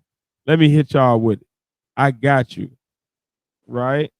So let me give you. Your audio out. Hello? Can you hear me? Yeah. Yeah, it's like you Okay. kind of faded out. Okay. So let me give you. Okay. Like that. You got my first person shooter. I got you. No problem. Let me give you push ups and AI Drizzy. Right? And then as soon as you're getting hype off of me, this nigga hits you with Euphoria. God damn it. Hold on. Hold on. Hold on. Hold on. Hold on. Hold on. Hold on. Hold on. Let me regroup. Let me regroup. Your Oh celebration shit. is premature. Oh shit. This nigga pulled to me. 616 comes out too. God damn it. Ow. God. Ow. Ow. Ow. Ow. Okay, hold on. I got you. Don't y'all worry. Y'all know what Drizzy do. I give y'all the doubled up. I give y'all the hit. Ba ba ba ba ba. The boo boo boo boom. The boo boo bing bing bing ba ba ba ba. What do I give you? Right after Euphoria. Right after 616. I got you. Family map. We gonna and I'm gonna play up the visual. So I think I got you. Everybody's on a Friday night. We jamming. Everybody jamming. Hey, hey, Including these 50, academics. 53 minutes into you enjoying Family Matters. This nigga Kendrick. Yeah. While you Oh was yeah. enjoying it, within 15 minutes, he uploaded that shit. Before you could upload your reaction video while it was still in the upload queue, Mm-hmm. this nigga Kendrick said, yeah, I I heard all that. Got it. Can Acad- I can can I interest you in this? mhm. Academics was in the midst of talking shit and celebrating for Drake, and then somebody hit his chat and was like, Kendrick just dropped. And then he was the whole time he thought it was trolling. I'm playing with you, but can I Thought interest he you was in this? trolling. And Can I then interest you in this? To meet the grant. it, Now I his got you. I got you. It's family matters. I got you. I got you. But while you're on this bop, let me give you this psycho shit. let me tell you who you're celebrating. That nigga changed the whole tone. Like he got that Alchemist beat. Give you the most psycho beat ever. Like I'm looking to kill. Kudos to Alchemist. That's another thing. Alchemist. When you talk about a mood switch, Alchemist. He went when you to talk about Mob Deep, basically. I'm here with it. I'm here with it with Drake. Drake got me here with it right now. I'm Man, gonna change your whole mood. ah, ah. Look, Tiz. Look, catch what he did though. Like he knew all these people were gonna be up in the vibe, in the club mood, and this, that, and the third. But he also know if I drop something right now, they don't have no choice but to listen to it because they need to know what they Now listen. imagine this. Now imagine this. Now watch the sequence of events. And this is how fucked up Kendrick is. You're in the club, right? You're vibing off Kendrick. I mean, you're vibing off Drake because Drake done dropped his shit. So his shit is playing in the club right now as you're in the club. You in the club and you jamming off Drake shit. Like, yeah, nigga, got nigga, yo, he got Kendrick in the yeah, and then Kendrick. But not even that. I don't Because put the DJ gotta play it. The DJ gotta play it to see just how you react. mm, not even that. Imagine this, because it's not a club song that Kendrick dropped, which is something else I like pretty much. This is War. All y'all Drake fans still trying to twerk during War or whatever. So they over there celebrating and everything, whatnot, thinking that it's over with. Kendrick has a song before this beef even started that me and Tiz like so much that should have been a warning is Count Me Out. Where he says, don't count me out. And you shouldn't have counted his ass out or whatever. But imagine that you're in the club, you're listening to Family Matters as a Drake fan, but you're online and you see that Kendrick dropping everybody saying that the person you're celebrating right now lost. So you got to go home. DJ ain't playing that shit in the club or whatever. That'll fuck up the whole mood of the club. But you got to go home. And now you're home by yourself in the dark listening to this psycho shit with this creepy nigga. Nah, he ain't the creepy nigga, but he or whatever. But he creeps up like Dear Adonis. And that's I'm not what I even was talking to the and person that's I'm what I dissing. was trying to say. Oh my bad. I was trying to get to that point. My bad. You're there, you're in the club. Drake has got you vibing off of this wonderful song. Because when I tell you, okay, that Drake's songs are amazing. They're not bad songs. It's just when we start to compare and contrast and we start to name who won, it gets ugly. Because you got Drake winning off of Like That versus First Person Shooter. And then you go immediately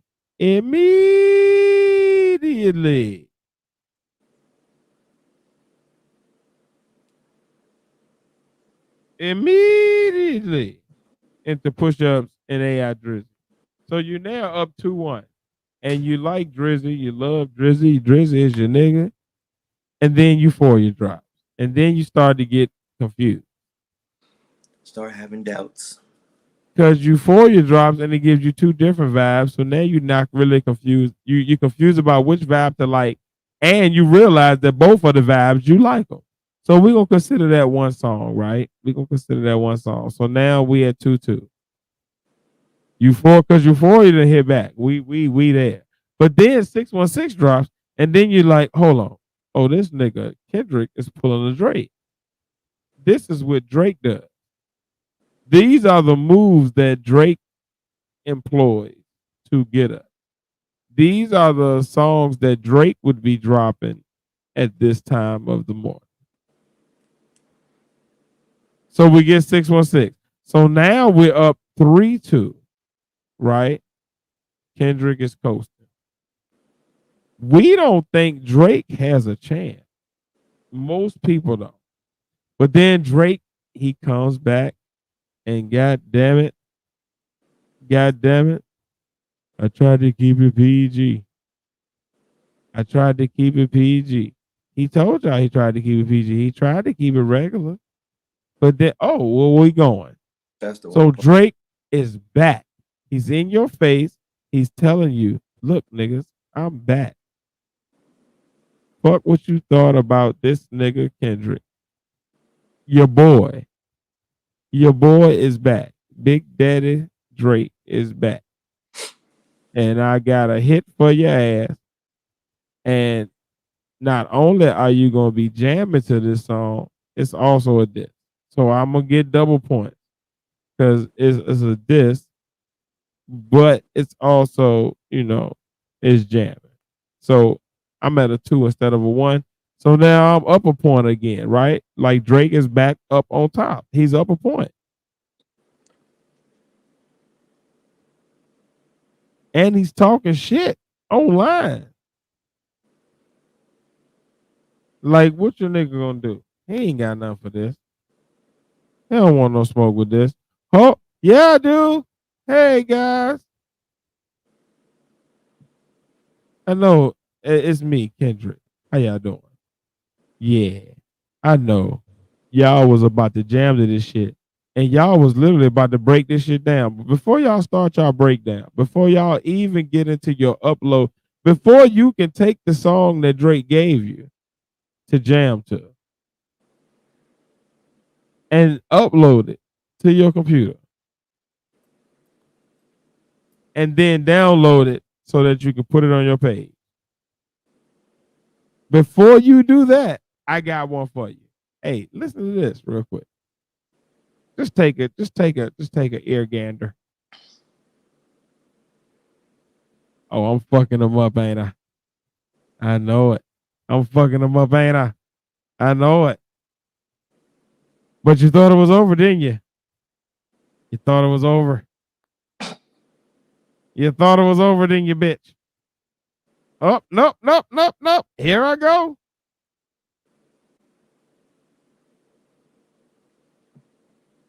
And then we get Kendrick fucking him up. One last time. In the middle of the day. Bruh. And not only as Kendrick fucking him up, this is where you get the most complicated piece of this puzzle. The thesis statement. It's a hit. Like that, not like us. Mustard on our beat. Oh, that shit right there goes. Okay, if you're not saying anything about Drake has nothing to do with it. It's still a hit. That song right there, out of all of the songs that have been dropped, is the most hit worthy of the hittiest. Which means this nigga just pulled a Drake on a Drake in a Drake. It's a beef Drake wanted. It's a beef Drake thought he had. It's a beef that Drake actually dropped hits in this beef. But this nigga has 3 beats, three hits to your 2 hits. He wins.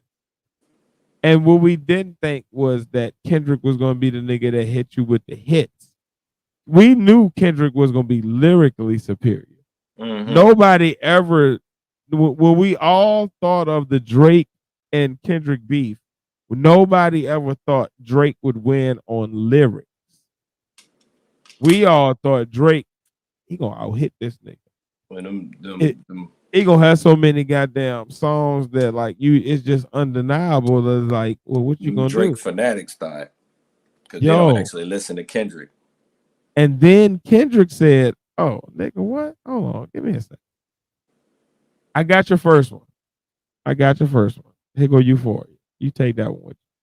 Well, actually, like that was the first one. He was already telling you, "Hey, I'm gonna come on a hit.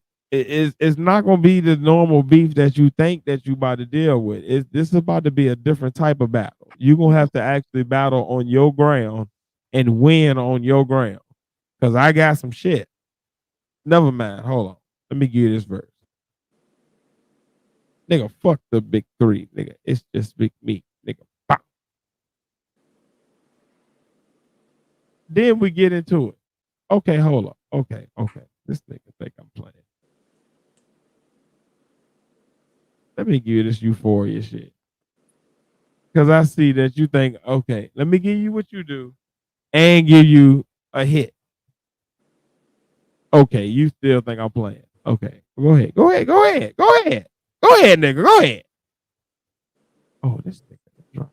Okay, let me show him what I'm playing with. Mustard on the beat, ho. And now I'm gonna give you one that's gonna stick. Because every time A minor. And he did that to the response to fucking Drake saying they think that kid is day free. Look, bruh. When I tell you that, first of all, the note is A minor. So anybody that holds it already is holding a minor.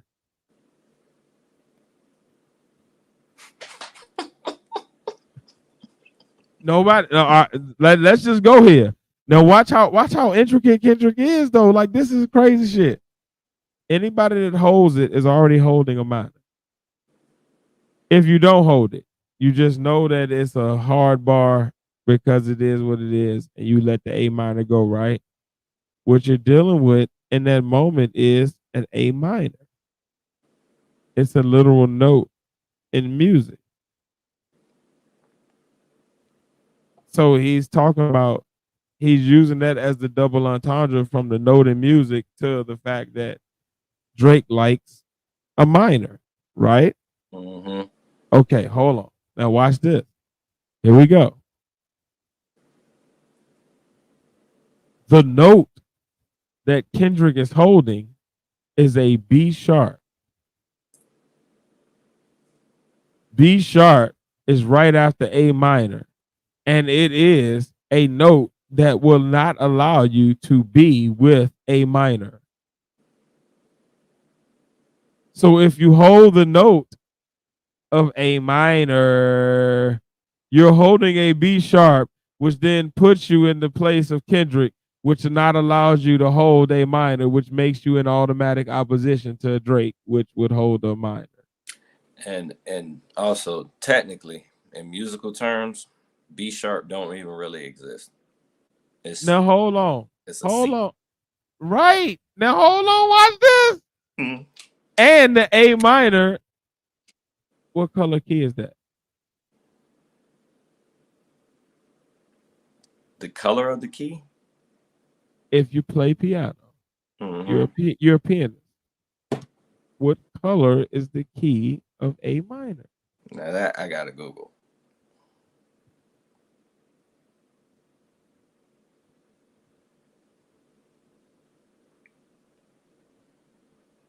A minor.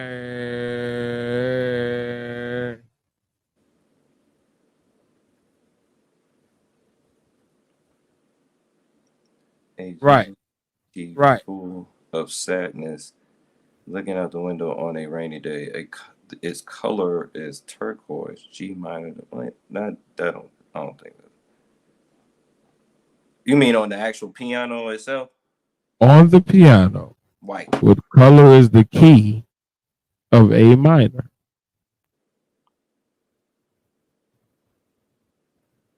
It's gonna make total sense when you see it, and then you realize what. I wanna see. Take your time. I have a feeling what it is. I just don't want to like say the wrong thing while we're recording. Understood. Mm-hmm.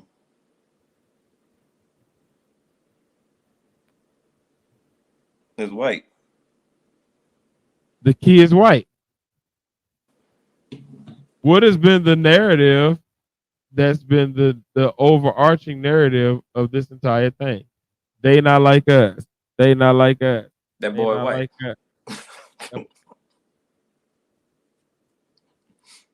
That boy white ain't really like in the culture. A minor. It's so many, like it's so many layers to this battle that Kendrick has introduced that it's like at this point, like let's just stop it. I think Kendrick was right to drop the hard part 6.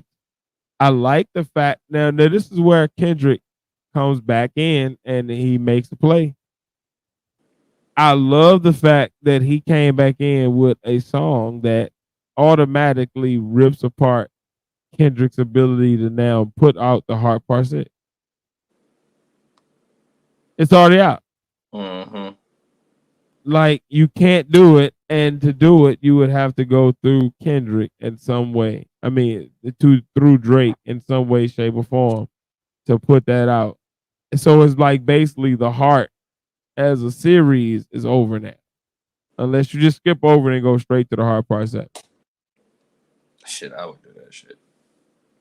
And that's possible, but you know what I mean. Like as far as your rollout for your albums, that's always been one of the things. And then now that thing you can't do. Ha ha ha, nigga. I get the last. You know what I mean? So it's a good last laugh. I like it. And the simple fact that he's supposed to be the 6th god and it's the heart part 6. And hey, you took my time stamp, so I took the heart. It's like when Stone Cold did the rock bottom on the Rock, and the Rock did the Stone Cold Stunner on Stone Cold. Absolutely. They using each other's moves. That's all. Absolutely.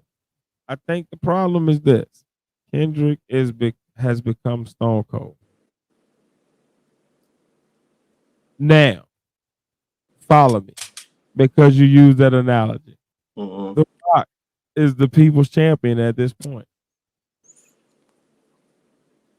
But the real people's champ is Stone Cold. Mm-hmm. That makes sense. So like The Rock, like everybody likes The Rock. The Rock is amazing. We love you. If you win the championship, great. We with you. We gonna listen to your promos. Your promos are awesome. Like we fuck with you. But you're not quite this thing. This thing being the real people's champ, Stone Cold. Like we're going to go nuts when The Rock is cussing out Stone Cold, but we're gonna go even more nuts when Stone Cold is cussing out The Rock and telling him he got his championship at the bridge. He about to throw this bitch into the water. Mm-hmm. Like it's we're going nuts over both things. Like both things have us snapping, and we're excited about both things. It's just one of those things has us a slight bit more excited. And that bit more of excitement is going to be the problem. And that's where you got Kendrick and Drake right now. I forgot to mention. Go ahead. I forgot to mention because that the one thing when you told me when you said about Stone Cold when goddamn when he got his you say he got his belt or whatever, or he took something, whatnot. If you remember in push-ups, god dang, Drake told the van that was in front of good in the album cover of Good Kid, Mad City, and crushed the shit or whatever.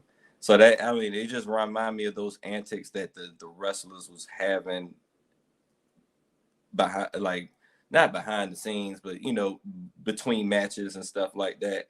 And you see the fucking somebody hop in the truck and hit somebody in the parking lot in the back scene on the Titantron, and then you have the commentator saying something about it. That's why I treated that shit as pretty much. But yeah, my bad.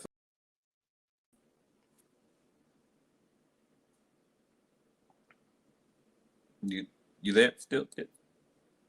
Yeah, I'm here. Yeah. I'm here, brother. I'm here, brother. I'm here, brother.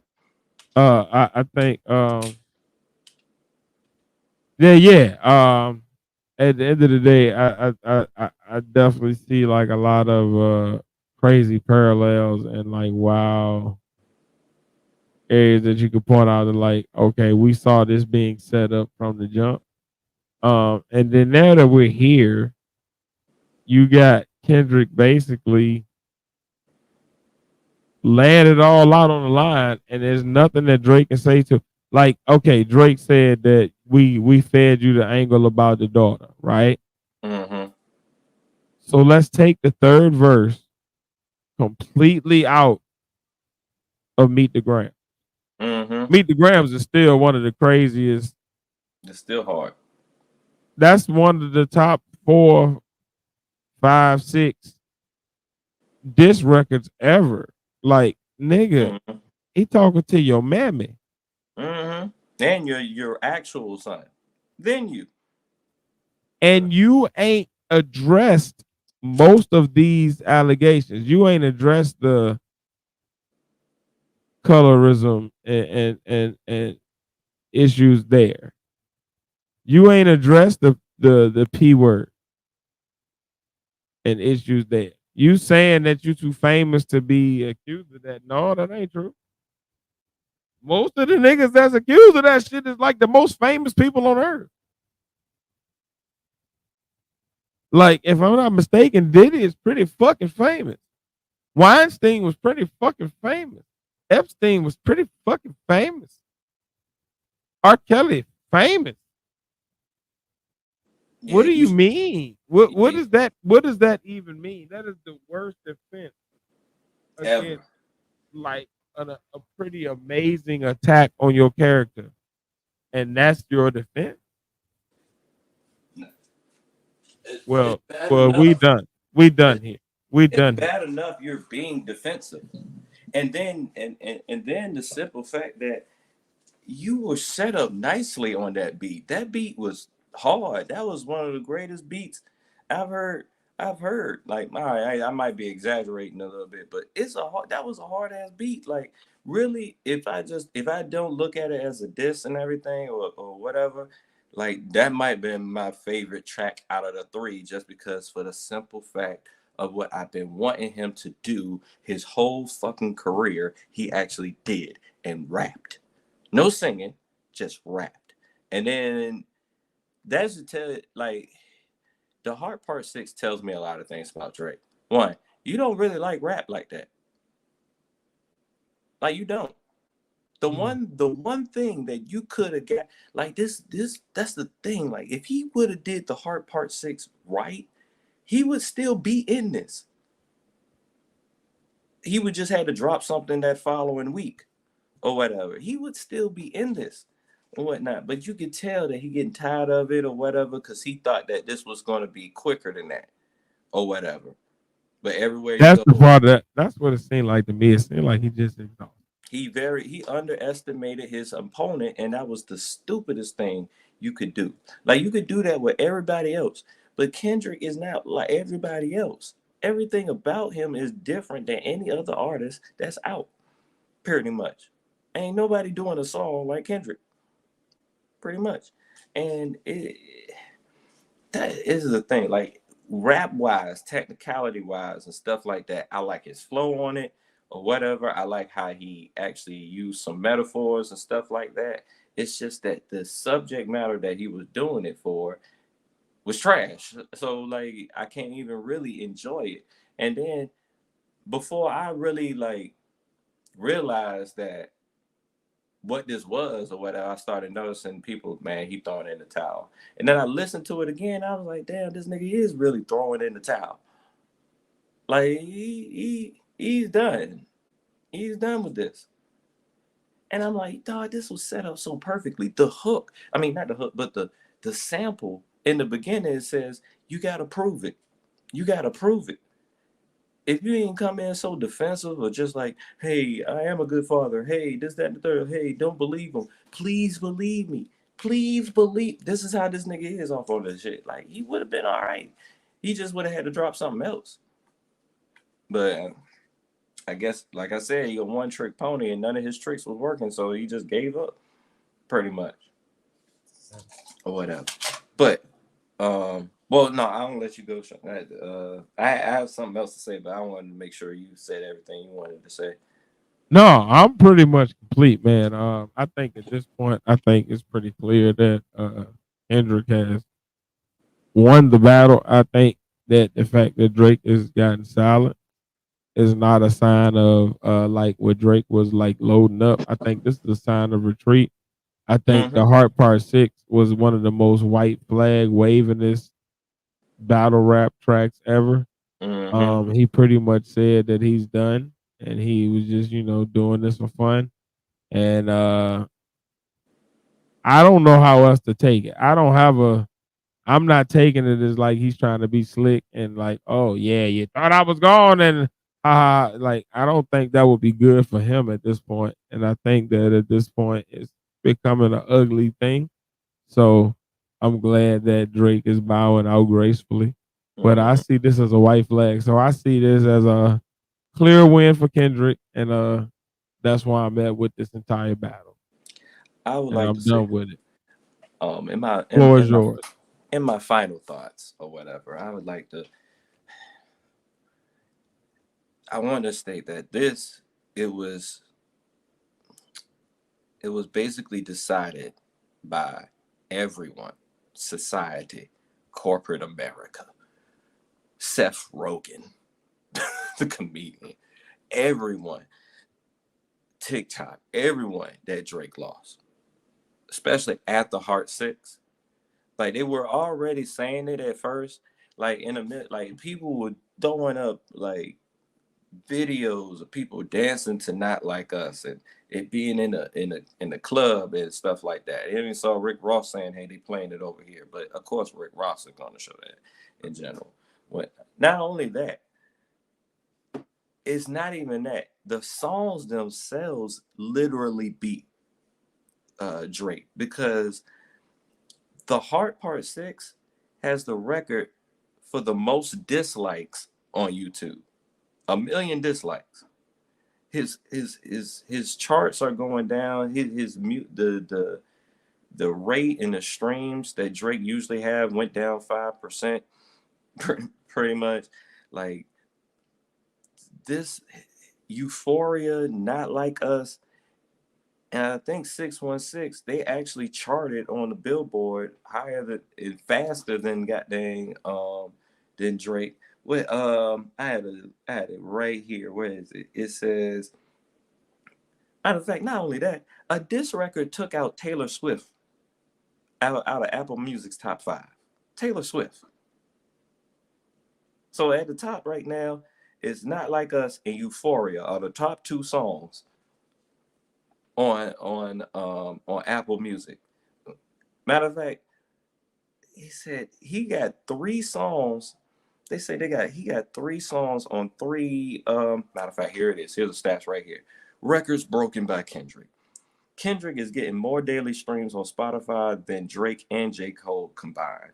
Not Like Us remains at #1 on a global Spotify chart, a new daily high of 1,200 and wait, what is it? Actually, it says 12.228 million streams. Biggest streaming day for a hip hop song in 2024. It it's increased in streams each day since the release.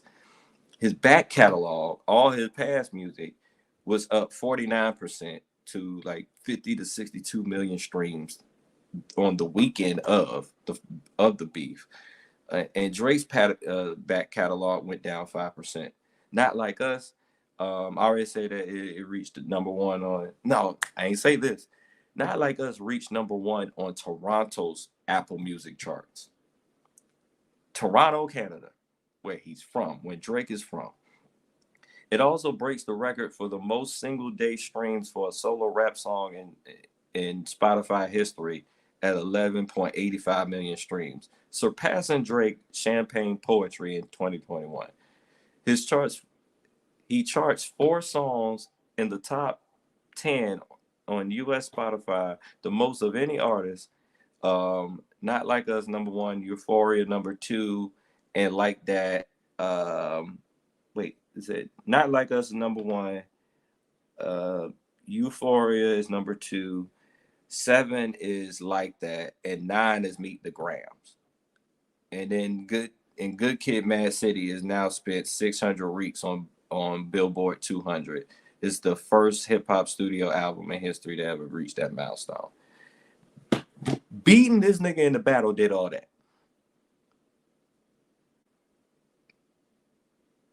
And that just shows that Drake was not at all prepared or taking this seriously at all. Period.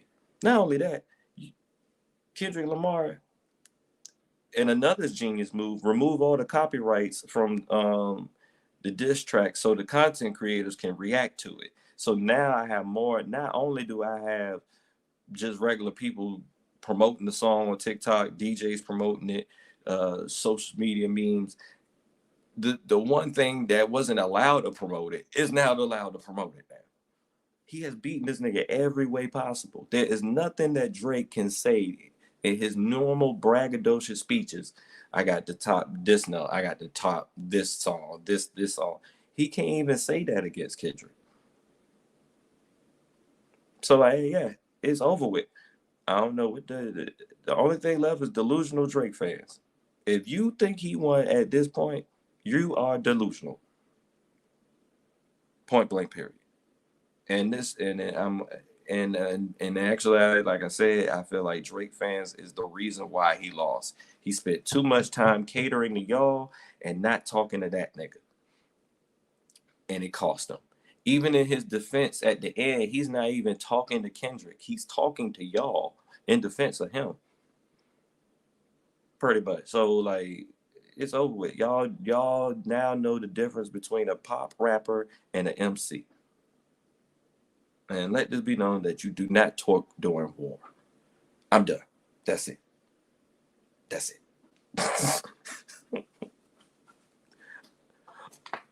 Those are my final thoughts. Hi, Tiz? He might have been taking a little break right now like I did earlier. So, yeah. More trolling and whatnot. If you don't normally listen to hip-hop music like that, I don't want to hear anything about battle rap from you, ever. Or whatever. If you mostly listen to Sexy Red and whatever music comes out of the strip club, I don't think you should say anything about battle rap. If you think Wu-Tang is whack, don't say shit about battle rap. If you don't listen to battle rap, don't say shit about battle rap. Just stop. Y'all are novices. Y'all want to talk about sales and charts. That's the one thing. If y'all want to talk about sales and charts and shit like that, normally that's some shit you can't even say at a battle or whatever to justify shit for real in real hip hop terms. But he beat you with that too. So it's nothing you can say. The nigga lost. And I don't know. I think this loss is gonna hurt him in the long run. I really do, because they said that the company's UMG is asking Kendrick to apologize and take back the pedophile thing or whatever. So, it's looking ugly for your boy. It really is. Should have been a man, just like he said. Just like he said. Tiz, are you asleep? You okay over there?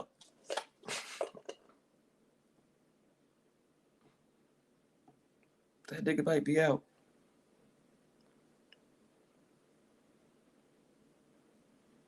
Yo, yo, yo.